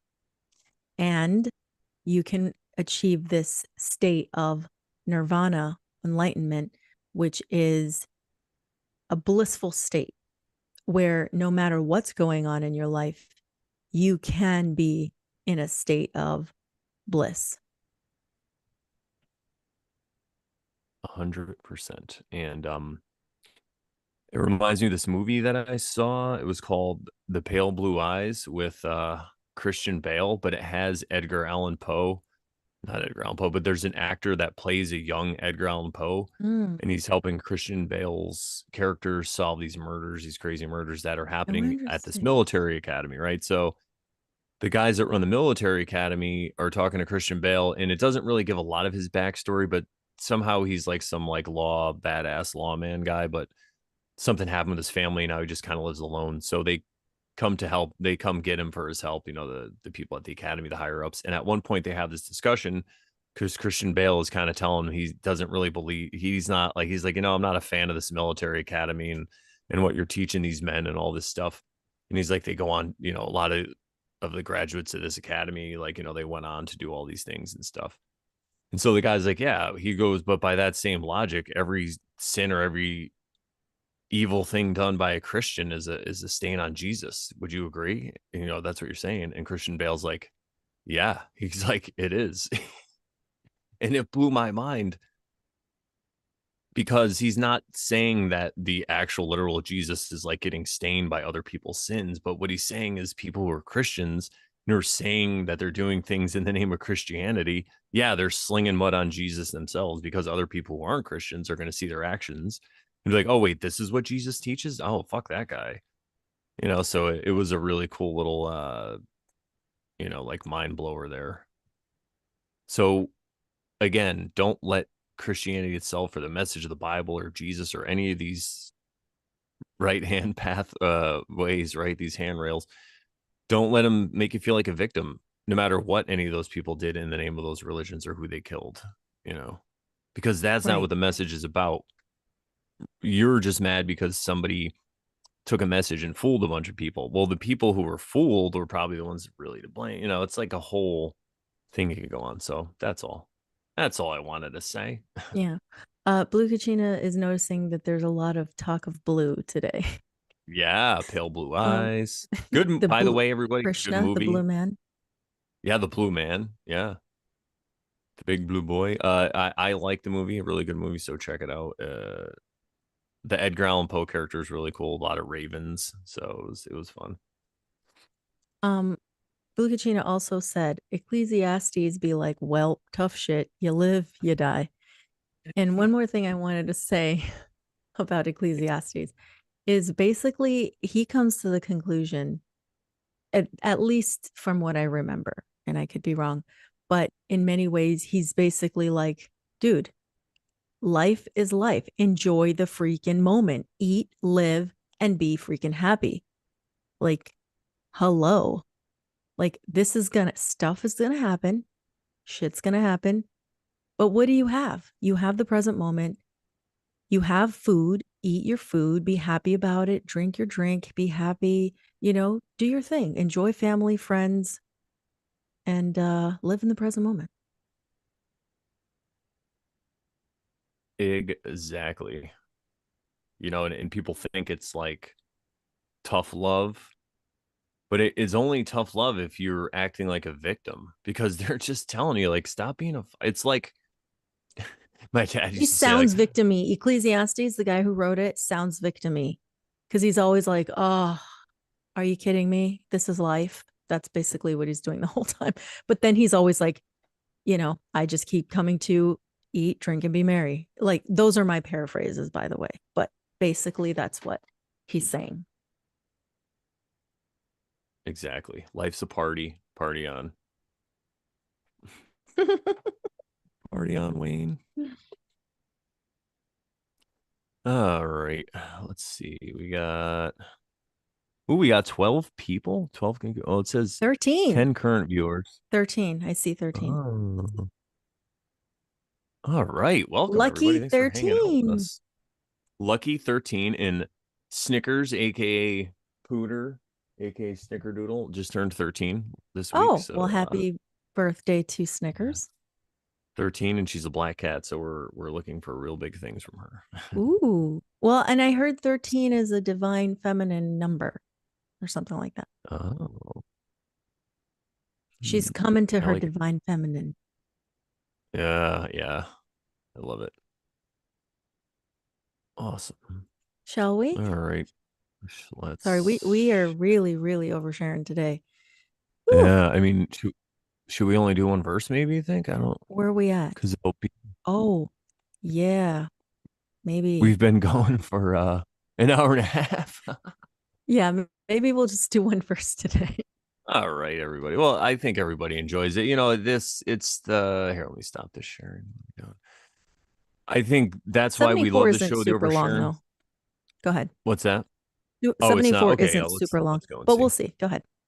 Yeah, that's the whole concept of the show. We just kind of go with it, and that's what I will tell people. Sometimes if we do an interview or something, it'll be shorter or we'll cut it into pieces. But when it's something like this, we mean this for people to just listen to at their leisure. It's great that you guys are here and you're hanging out with us, and you're part of it now, and it's going to be here memorialized forever. Blue Kachina, you're immortalized forever. You're welcome. And I'm sure you've been immortalized on other shows too. But yeah, it's great because it's kind of like an audio book. This is a commentary, so we want people to just listen at their leisure and as they, as it works for them. So, and speaking of that, join the pyramid scheme. Go to morelawsmoreproblems.com. You can't be in the pyramid now, but if you go, you could be part of the pyramid scheme. It's the best pyramid scheme. It's the one where we just show you how to act less like a victim or talk about it, and then we show you that we're not being victims, and then by doing that you be less a victim, and then it happens to people around you, and it's the best pyramid scheme ever. Morelawsmoreproblems.com if you want to know more about the Oversharon show or any of that stuff. Yes. Okay, quick commercial. I Quick saw the pyramid commercial. scheme, so I wanted to get it in. Pyramid schemes. Only the best here at the Only Oversharing the Show. best. Oh, by the way, that documentary that I watched on cults, I'll look it up, with the guy. Oh, I've heard his name in rap songs too, so when they said his name, I was like, oh man. He moved down to Georgia, and he had like pyramids and shit, like he had like a sphinx and all this stuff. I mean, I don't think it was like they were doing it, it was probably not like a The real cult, pyramid, but they had like the go cult ahead. guy. Yeah. The cult leader of from which I grew up in, whatever, his tombstone is a freaking pyramid. I'm And telling you, some of pyramids. them expect him to rise again. Like a lot of the believers in that cult expect him to rise from the dead. Yeah. My Googling is hilarious. This is how I looked for it. I won't even say. The Nubian Nation, that's what it was. Dwight York was his name. Very interesting. It was like a Time Life, so or not Time Life, a Life magazine or People magazine kind of sponsored thing. So I'm sure it wasn't, there's probably more to the story or whatever, but just an interesting story because I wasn't even really aware of it. And it happened right in New York, like in the 70s, 80s. And I think they moved to Georgia like in the 90s. And they built all these pyramids. Uh Spoiler alert, he was, it's like why, he had this great message and people, but then he's just gotta these cult leaders, they just want to I'll just say they just want to put their penis in everything. Like that's basically the downfall. It's like, why did you, you got to take that one extra step. Like, but that's really that's why the self work is so important because if you end up getting some power, you have no idea what it's going to do to you. People will talk about celebrities all day and they just, oh, there we go. Hey, everybody, I'm back. Oh, They just want to disparage celebrities all day and all this gossip and all this stuff and say, oh, well, I would do it different. Or people that win the lottery that die, within like a year. That's not me. Well, have you ever had $10 million, my friend? It could be. I mean, I don't even know what would happen to me if I had 10 million, and I've done a ton of self work, but I still might just right off a cliff. No, oh my God. You might skydive off a cliff. yes, I'm just buy my own plane. I could skydive to another plane, from a plane to another plane. Why even land on the Oh, ground? Oh, you land on the ground? What are you, some kind of peasant? I'm skydive. All right, but I yeah, skydive into 4D, biatch. yeah, How about and that's 5D? really if I'm skydiving up. I don't go down toward the ground. You fall when you skydive? What? I fly. I fly. I sky fly. Um, but yeah, Oh, it really does come all back to self work and all these messages in the Tao that have been passed down because I really think this has been a problem all throughout time where people that get power get corrupted by it and as above so below, so the people also down below are corrupted to a certain degree, and it really just comes down from like just hating yourself and listening to the voice in your head and doing what it says and not reciting the litany against fear, which you should do every day. mm, I'm gonna start a mm. Dune cult. That'd be great. Dude, finish Dune Prophecy. I gotta. It's very interesting All right. if you have a chance. If not, that's fine. I'm It's sure we just will soon, but we just yeah, yeah, finished yeah. the No Lord of the worries. Rings extended, so I gotta. No worries. Shall I we gotta. Aleister Yeah, we should. Crowley final piece? Let's do it. I'll chat all day. Okay, yeah, let's do it. All right. Aleister Crowley's verse 73. We're still on 73. Second half of the verse. Therefore, the sage is diffident. And I looked up the word diffident. It means timid or shy, but it's like lacking confidence in one's own ability or worth or fitness. And I would say he's not probably saying that you necessarily lack the confidence, but there's more like this humble approach to it. It's like a humility of like, yeah, I don't a Yeah, humble no, way I of like what lacking you're saying there. confidence in your own abilities. Yeah, exactly. You're not over. It's like what you're saying is the opposite of it, right? It's like the opposite of being overconfident or whatever. Doesn't mean that you're nervous about it or whatever.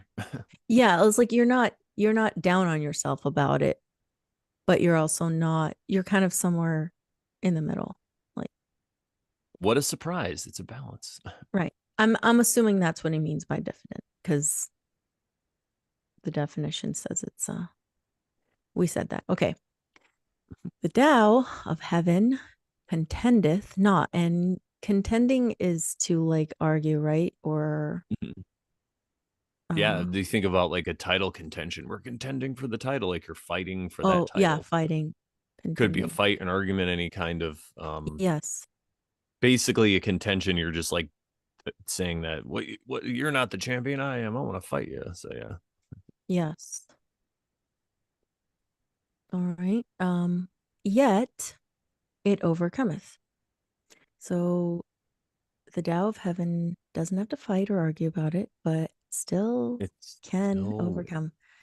It is silent, yet its need is answered. It summoneth none. but all men come to it of their free will. And there you go. Like when I was in Christianity, people would say like, "Oh, Jesus is a gentleman. He's not gonna like force you. You have to come to him. You have to be like, Jesus, will you enter my heart?" and all this stuff, right? Well, all they were saying is basically that God, the Tao, whatever this is, this divine Holy Spirit within you, um, it waits for you. You have to decide to come and take a look within yourself of your own free will.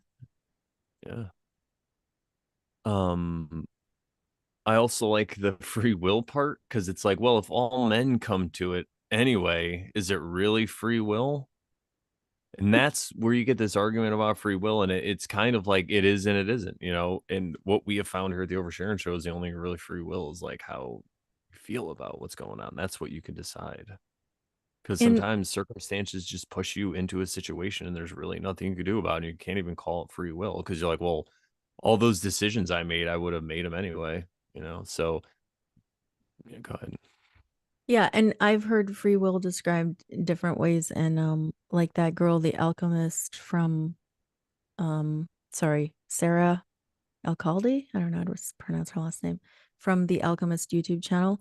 And again, I mean, I watch some of her stuff, but I don't think she's like the be all end all, but she has some interesting perspectives. And one time she said that free will can be likened to, and this is me paraphrasing, so don't quote me, but if you think about, you know, how some people will be like, well, you don't really have free will. It's, you know, if you're destined to come to this world and do all these things, and, you know, how is that free will or whatever?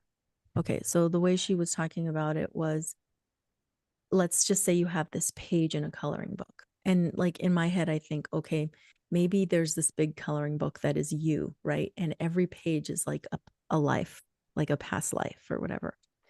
Well, the coloring book has like all the edges and all the framework, right? And you, when you come into the lifetime, you'd pick the colors that you color each little section, right? So that's kind of how I have come to see it because of her perspective, her view that she put out. And it kind of makes sense to me that Yeah, I like that. yeah. It's a great analogy. Um, but yeah, that's the whole free will thing. Yeah, it's very interesting. Is that the? Oh, okay. Yeah. And it makes me think of the law of one too, because all men eventually will come to God, unity, right? Even if they choose the path of the negative polarity. Because what? You can't have good without evil, you know, and eventually they will just flip around and they'll come back to God, so to speak. So to speak, exactly. Not that they were ever gone from God, and it's just that to me also I think about like you're never okay, so that's another perspective of the free will thing. It's and I think Sarah from the Alchemist YouTube channel mentioned this before, but it's not like you have the free will, but like a true free will is more evident and more obvious when you've started to be on the path of, you know, the journey to self healing and self-love and all that stuff, inner stuff. Because apart from that, you're on this like program, right? Of like, I'm a victim, I was born in sin and XYZ. And you're just basically taking all of the indoctrination and you're just programmed. So that's not exactly free will, right?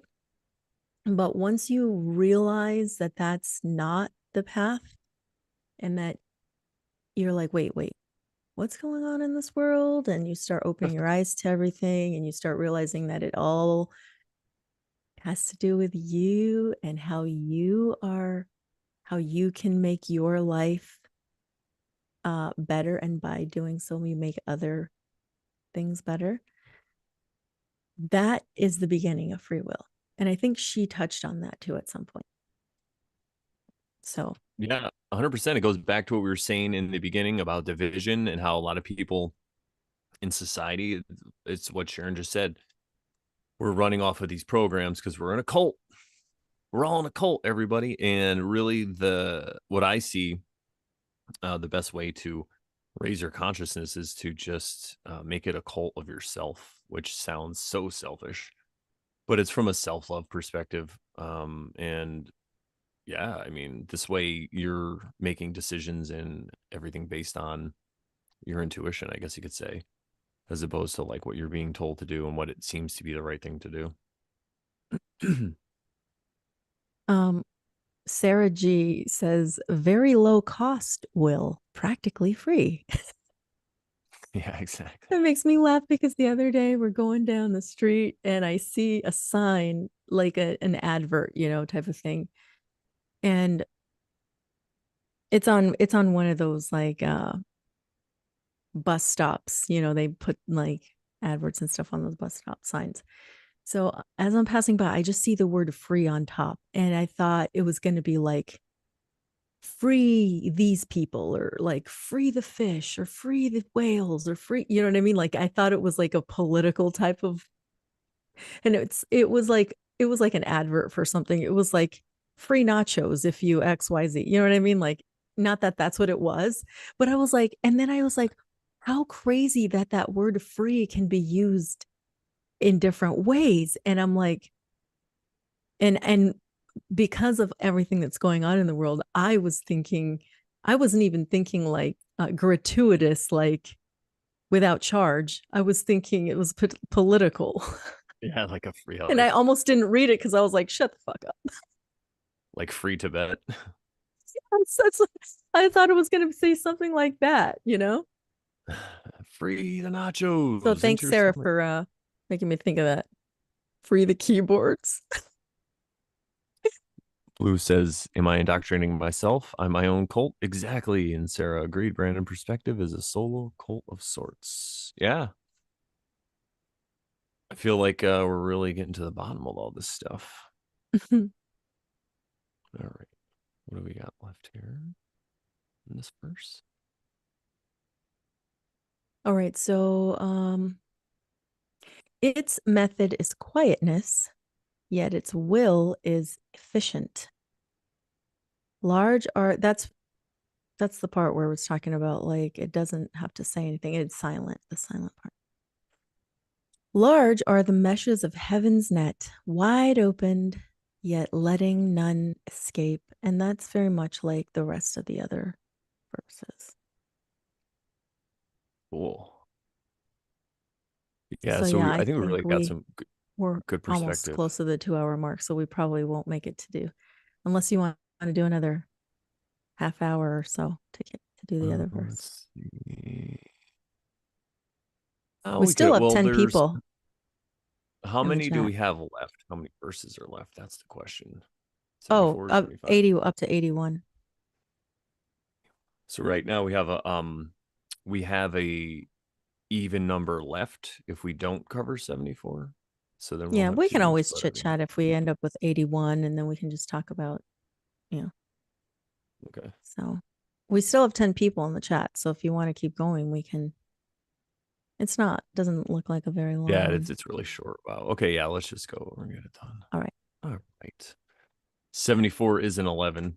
So There you go. did you, I'm just gonna say that 45 and 47 are these two numbers that are real big this week. It's like the 45th and the 47th also, For you? I'm just gonna say Trump is the 45th and 47th Oh, president. oh, So oh. I did the numerology. 45 is 9 and 47 is 11. That's freaking hilarious. I've been And then seeing a the lot of, commercial with the sheep I haven't with seen it. the so there's a commercial, I think it's for a hotel, you guys can look it up. and he's like talking to sheep or counting sheep, and there's I think it's the room numbers that they show in the hotel are one's 9 and one's 11 because it's it was a That's commercial he did like years ago, before the that's political funny. aspirations. Yeah, it's what does it mean, everybody? I don't know. Probably nothing. All right, Synchronicity. back to 74, which is 47 backwards. Synchronicity, exactly. So Stephen Mitchell from 1988, we're just going to read through these guys. If you realize that all things change, there is nothing you will try to hold on to. If you aren't afraid of dying, there is nothing you can't achieve. Trying to control the future is like trying to take the master carpenter's place. When you handle the master carpenter's tools, chances are that you'll cut your hand. Hmm. Oh. All right, Dwight Goddard, overcoming delusions.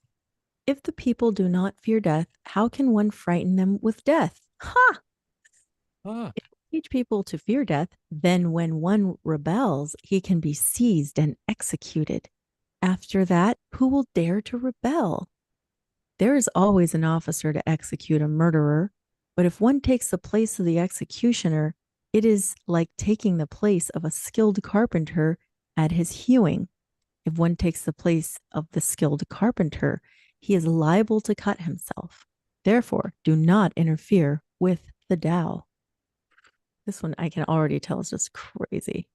Amazing. Yeah. Yeah. Amazing. So here we go. Crazy. Stan Rosenthal. Yeah. Use cramazing episode of the Oversharer Show. Usurping the Tao. If the people are not afraid of death, they have no fear of threats of death. If early death is common in the land, and if death is meted Meted. out, and if death is meted out, there you go. As punishment, the people do not fear to break the law. All right. To be the executioner in such a land as this is to be as an unskilled carpenter who cuts his hand when trying to cut wood. Ooh, he left that one very. Anyway, we'll save it. We'll save it. Hmm. Let me just finish reading that. Sorry, I was distracted. To be Hmm. Yeah, it All right, doesn't seem Aleister like Crowley, a restraint of misunderstanding. The people have no fear of death. Why then seek to awe them by the threat of death? If the people feared death, and I could put to death evildoers, who would dare to offend? There is one appointed to inflict death. He who would usurp that position resembleth a hewer of wood. I think that's how you would say hewer, doing the work of a carpenter. Such a one, presumptuous, will be sure to cut his own hands. Mm. Mm. Excuse me, I just sneezed. I was able to hit the mute button in time though. Whew. Oh, good. That's fine. All right. Yeah, I like this short and sweet, but it seems to really be following the last verse. So And it's I'll good tell that you what we, I mean. yeah, Share similar. this. Yeah. Okay, usurping the Tao. If we could probably just break the whole thing down. It's pretty short. Yeah. If the people are not afraid of death, they have no fear of threats of death. That's pretty straightforward, right? Mm. I mean, Mm. oh, that's Mm-hmm. Stan Rosenthal. I'm sorry. I got to go up to Stephen Oops. Mitchell. Yeah. Sorry. Oh, good call. Yeah. See, he's different. He says it a little differently. Yeah, I love that. If you realize that all things change, there's nothing you will try to hold on to. Hmm. Right. And then over here, if people do not fear death, now everyone else is talking about fearing death. And Stephen And Mitchell he's going to comes at, say it in a little second, but yeah. yeah, well, yeah. Spoiler alert. Um, oh yeah, down here he talks about the dying thing. But Yeah. I like this though because he Yes. says it much more poetically. Yeah. And And he's it's about bringing up, attachments. yes, he's bringing up attachment. Exactly. All right. If you aren't afraid of dying, there is nothing you can't achieve. Okay. So they're not even talking about control here. Mm-hmm. He's just talking about self-limited control. Because if Mm-hmm. you're afraid of it, then you're the one who, you're going to stop yourself from doing it. And we And a talk a lot of lot the, of, oh, go ahead. there. I was just stopping to share. We talk a lot about how a lot of fears and phobias that we have and people have really ultimately come down to the fear of death. And of course, it's not like you're going to be looking for death and you want to die and you're excited, but it's just about not being focused and so attached and being so worried about it. And then you're able to live your life the way that you really want to, or the way that your intuition is leading you to. Yeah. A lot of the books I've been reading are kind of like somehow touching on this topic of like fear of death and that it's like, the biggest fear of people. And so here's the thing, if you're not afraid of dying, and I can't remember which book I saw this in, but like I think it was in the Four Agreements. Like if you were told, "Oh, you have 1 week to live or 1 month to live," what are you going to do? Like, aren't you going to try to just enjoy the last time that you have here, you know, and just what, because that your time is going to, so why can't you do that now, not knowing, right? Like, oh, it could be tomorrow, it could be in a month, it could be in a year, it could be in 10 years, but still you don't know. So why can't you just live your best life now? Exactly. And that's what happens a lot when people have a near death experience. And that's what we talk about. It's like a rock bottom and it gives you a shift of perspective. It's amazing. All right. Here you go. Trying to control the future is like trying to take the master carpenter's place. When you handle the master carpenter's tools, chances are that you'll cut your hand. So this is the same thing as Spoons brought up when we talked to her last about trying to be the narrator Of your of the future, story of the of your yeah of story. of your own future, like trying to you have this idea of what's going to set out and it's not going to happen. So that's what happens. You get when you think that you could be the narrator of your future and that you're going to write it all down, the author, I guess, the author of your future, and write it all down. And again, there's nothing wrong because this is so nuanced. What we mean is that you let your center get, you let yourself get knocked off balance internally and you get upset and you act like a victim because things don't happen the way that you want to. That's you getting cut. But if you realize that that's not your job is to do what we've been talking about, follow your intuition and all that stuff and to just take things as they come and be grateful and all that stuff, then you won't get cut. You won't have that suffering. So I think the cutting of the hand is kind of like when Buddha talks about suffering. It's the same flavor to it. Mm-hmm.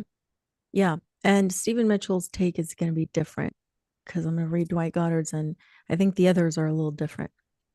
Yeah, yeah, exactly. All right. So we'll read Dwight Goddard's version, Overcoming Delusions.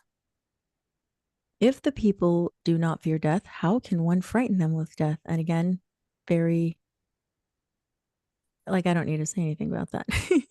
Yeah. If we teach people to fear death, then when one rebels, he can be seized and executed. After that, who will dare to rebel? So I kind of see this as like we are indoctrinated our whole lives to fear death.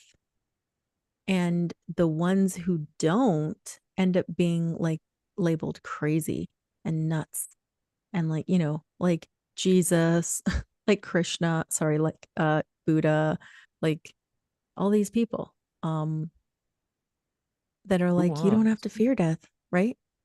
Yeah, exactly. Fear not. And then also that question there at the end, who will dare to rebel? Yeah. Only people who aren't afraid to die. Yep. Mm-hmm. It's like, Yeah, exactly. All right, I'll read the next bit. uh, There's always an officer to execute a murderer. But if one takes the place of the executioner, it is like taking the place of a skilled carpenter at his hewing. If one takes the place of a skilled carpenter, he is liable to cut himself. Therefore, do not interfere with the Tao. So basically, he's like giving a an allegory or a metaphor for the Tao, because allegedly the Tao, God, heaven, whatever, is what decides when your time is up, basically. So who are you to take the place of God to decide when someone's time is up? And of course, there's a lot of people who would, again, this is the capital punishment topic that I brought up earlier. It's like a lot of people will be like, how dare you keep that person alive? They did X, Y, Z, X, Y, Z. I'm just saying, this is what the Tao is saying. I'm not giving you a what you should do or not do, but I'm just bringing up the question. Exactly. And speaking of capital punishment, you might get your mind changed if you see how many people that have been put to death that later were exonerated. So you never know with that. That's a tricky one. And that's kind of like the Joan of exact thing Arc, that go that's the ahead. exact thing that Gandalf was talking about, and Sharon brought it up in the last verse too. Gollum was like the grossest. He stinks. He's terrible. He's like they just made him the worst. He's a little And in the pain in books the even ass. worse. He's trying to kill people and stuff. But if he's actively not, like Gandalf's like, yeah, but he's like actively not trying to kill you. You can't just kill him. Like it's not self-defense. So Mm-hmm. it's the same kind of thing. We never know what's going to happen, how it's going to shake out. Because hey, maybe you kill him and then you die at some point, and then you come back in that same, maybe it's not the same person or whatever, but that same circumstances in your life again, because you have to figure out how Karma. to overcome it. Yeah, and that's what karma is. It's like, Could it be? I don't know. I think so. All right. Oh, you're okay. Yeah. All right. So, Stan Rosenthal, if the people are usurping the Tao, if the people are not afraid of death, they have no fear of threats of death. Yes, we've learned this. If early Very, death is very true. common in the land, yeah, this is a little different. If early death is common in the land, and if death is meted out as punishment, the people do not fear to break the law. Yeah, that's a little different. If early death is common in the land, so like if people die young, and if death is meted out, and if people are killed because they did something, quote, wrong against the law, the people do not fear. They're like, they probably don't fear because they're like, I'm gonna fucking die anyway, young anyway. So what's the difference? And does that sound like any situation that's going on in the US right now? I mean, can you, like, I've inner heard that cities, right? suicide is up a lot. I mean, I've heard, I don't know if that's true, but And also though, like, think of the inner cities, right? How that's how people, I'm sure a lot of people feel that way. That's why a lot of people turn to dealing drugs and stuff like that, and gangs. People are like, how can they do it? It's like, well, they're like, fuck it, I'm gonna die anyway, you know. mm-hmm. Might as well have some fun. So um yeah, I like that. Oops. In other words, in other words, what is the point of meeting out? Exactly. Like, what is the point of killing people then? If they're just going to break the law anyway because they don't care, then there was no freaking point in you having done that. Exactly. It's gonna happen anyway. Are we interpreting this right? Yeah, that I was gonna bring that up actually next, because it's like if you look at it this whole, From if you take it as a whole, this section, that's what they're saying, because they're talking about if people aren't afraid of death, yeah, uh, yeah. they have, Fear of yeah, no threats. Like, no, they're not afraid of the threat. yeah, Like, okay, so what? Kill me now. exactly. Krishna says we To come back anyway. You're not really killing Yeah, me. You're only killing exactly. this body. I'll come back. That's right. Biatch, I'll come back in super expert mode. Really, exactly. You have to deal with my death now. Like Yes. somebody. Yes. I was going to say just quickly, do you want to be put in the place of that executioner? Like, would you want to be the guy who they're like, oh, the executioner's gone today. You need to take his place. Would you want to be that guy? I wouldn't. Nope. Hell to the no, I wouldn't, I wouldn't want that job. Exactly. It's a great You analogy. were going to say something, though. I think I interrupted you. Um, it'll come back to me. Okay. Uh, to be the executioner in such a land as this is to be as an unskilled carpenter who cuts his hand when trying to cut wood. So here they're Yeah. just saying, in general, you want to be that executioner. It's gonna hurt you. It's gonna Yeah. hurt you spiritually. Oh, that's what I was gonna say. People they have it backwards in this culture. They think they're the victims when they get killed. It's like, no, the murderer is the victim. He's the one that's got to deal with all that shit. Like you just got put on to your next mission, Yeah. basically. Yeah. You could look at it that way. I mean, Exactly. That's a good point. Exact. all right. Well, last piece, right? See, and it only took us like 10 minutes. Yeah. And it's almost 3:33. Yeah. Yes. Um, all right. Aleister Crowley, 1918. I was gonna wait. Oh, I have 3 seconds, 2 seconds. It is, yep, Boom. there it is. A restraint of misunderstanding, verse 74, Aleister Crowley. The people have no fear of death. Why then seek to awe them by the threat of death? If the people feared death, and I could put to death evildoers, who would dare to offend? I want to know what he means by that last question there. I think I figured it out. So he's Please saying tell. here, the people have no fear of death, Mhm. right? They already have no fear. So why are you going to seek to awe them? Why do you want to give them a fear of death? Right? Why do you want to do it? Okay, because I want to Mhm. do it because I want to control them. Okay, well, guess what? If the people fear death and I could put to death the evildoer, so if you want to control them, then who would offend? The people who don't fear Oh, death. just what you said. Who's the victim? Who's really the victim? Yeah, who's It really the comes victim. back on And themselves. not only, and also he's saying, like, yeah, you could try to make the people fear death, but there's still some people that are going to like overcome it and they're not going to fear death. And guess what? They're going to be really pissed the fuck off. So you should have just left them alone. You know what I mean? Like they already didn't fear death and now you're doing all this stuff. A certain amount. I mean, this, he could be saying a lot of things here, obviously, but I feel Yeah. like Yeah. this Yeah. Yeah. is one thing he's saying is like, why bother even doing it? It's an exercise in futility, because you're still going to have people that don't fear it. And they're going to be the ones that oppose you, I would say, or rebel. I don't know what he means by who would dare to offend. Does it mean by who would be offended? No, who would dare to offend anybody? Like who would dare to be the offender? I think is what he means. And Does what that does make that mean? sense? If I could put to death evildoers. So let's say, if I could say, oh, he's evil, I'm gonna kill him, who would dare to be the Be the offender? evil doer. Yeah, be the evil offender. Exactly. Yeah. Oh, okay. And then if you think of that question, who would dare to be this evil offender would be a person with no fear, right? Exactly. So that's what it's Exactly. like a loop. Yeah, yeah, yeah.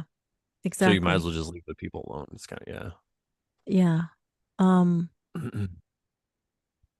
yeah. Wow. That's really good. Yeah, Hmm. he's just taking you in he's taking you throughout the logical uh consequence of what's going to happen if you try to start giving these people a fear of death. Yeah. I had some other thoughts, but I can't remember what they were. Um, all right. It was along the lines of like evil contains within it the seeds of its own destruction. And well, here's the thing.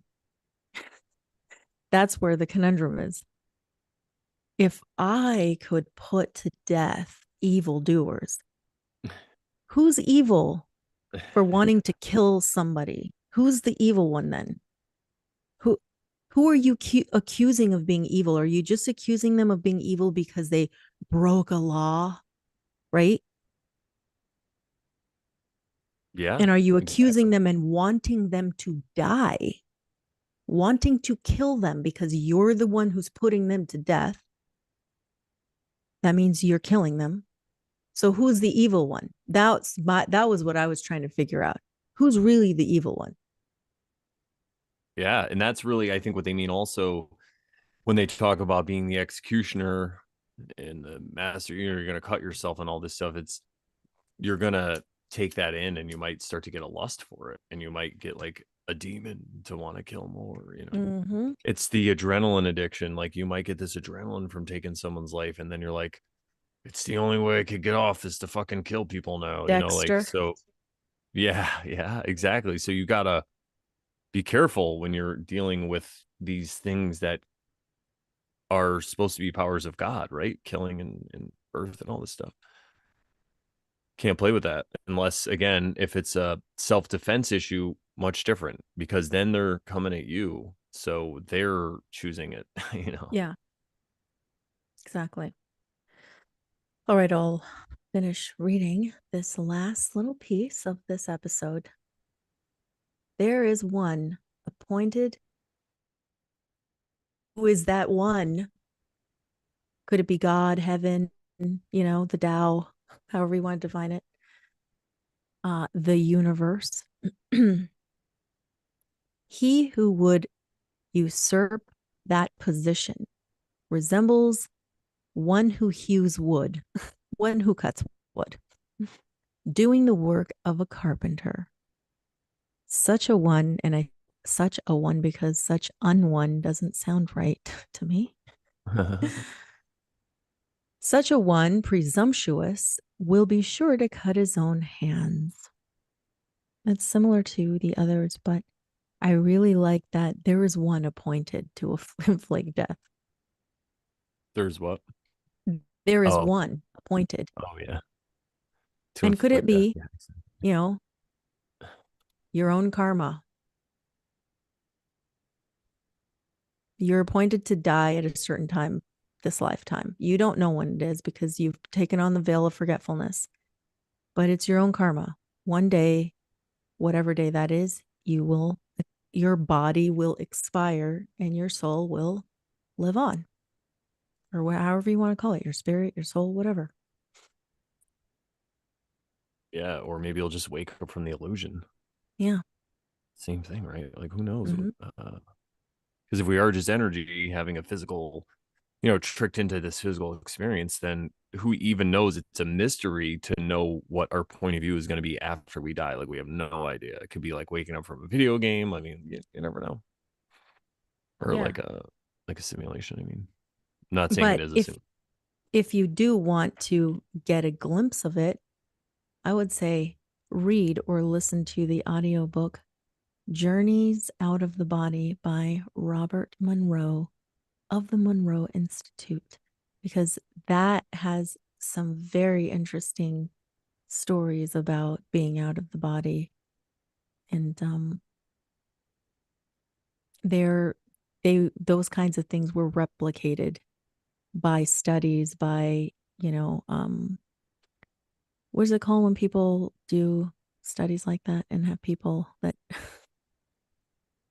whatever, you know what I like mean? parallel studies or Just, studies. I don't know.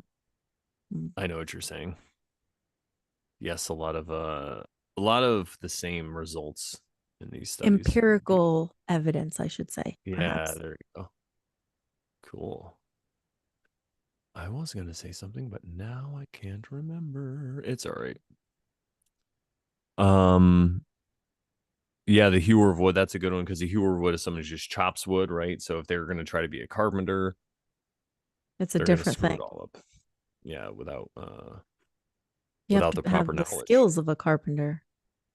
You can't just be like, oh, I'm just going to chop this wood up right here. Yeah, that's right. So, nice short verse. I mean, it's pretty self-explanatory, I And I think. think it went So, along with the other one, so it was easy to just fly through it. Yeah, good choice. Good idea. Good choice. Well, thanks everybody for hanging out till the end. Still trying to remember what I was gonna Absolutely. We say, still have but 9 people in the chat. Thanks, everybody. I oh, definitely am grateful for everybody being here, listening, showing up. It's very nice of you guys. yeah, it's great. I'm trying to put some emoji love in here, but YouTube has some weird Oh, emojis. There's some Tony. aliens. Tony earlier said that he didn't say that it was his favorite verse. 73 was his favorite verse because he knows it, but because it's his favorite number, 73. Oh, Something like amazing. that. Yeah. There you go. Like 72 is my number, July 2nd. So 72, Love look what y'all I yang yingers.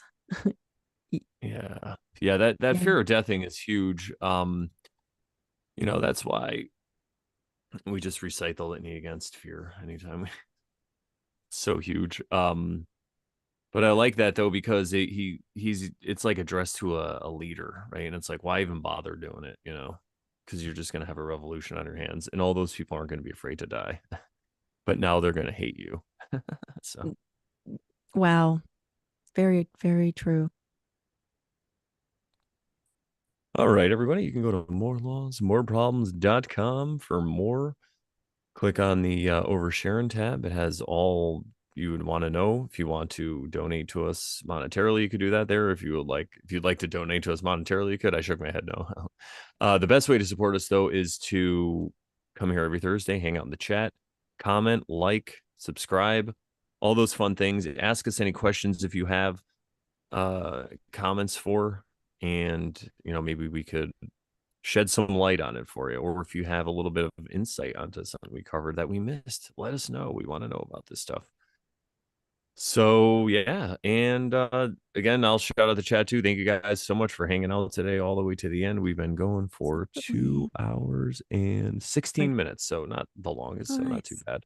But Okay. thank you guys for hanging out, and we'll see you again soon.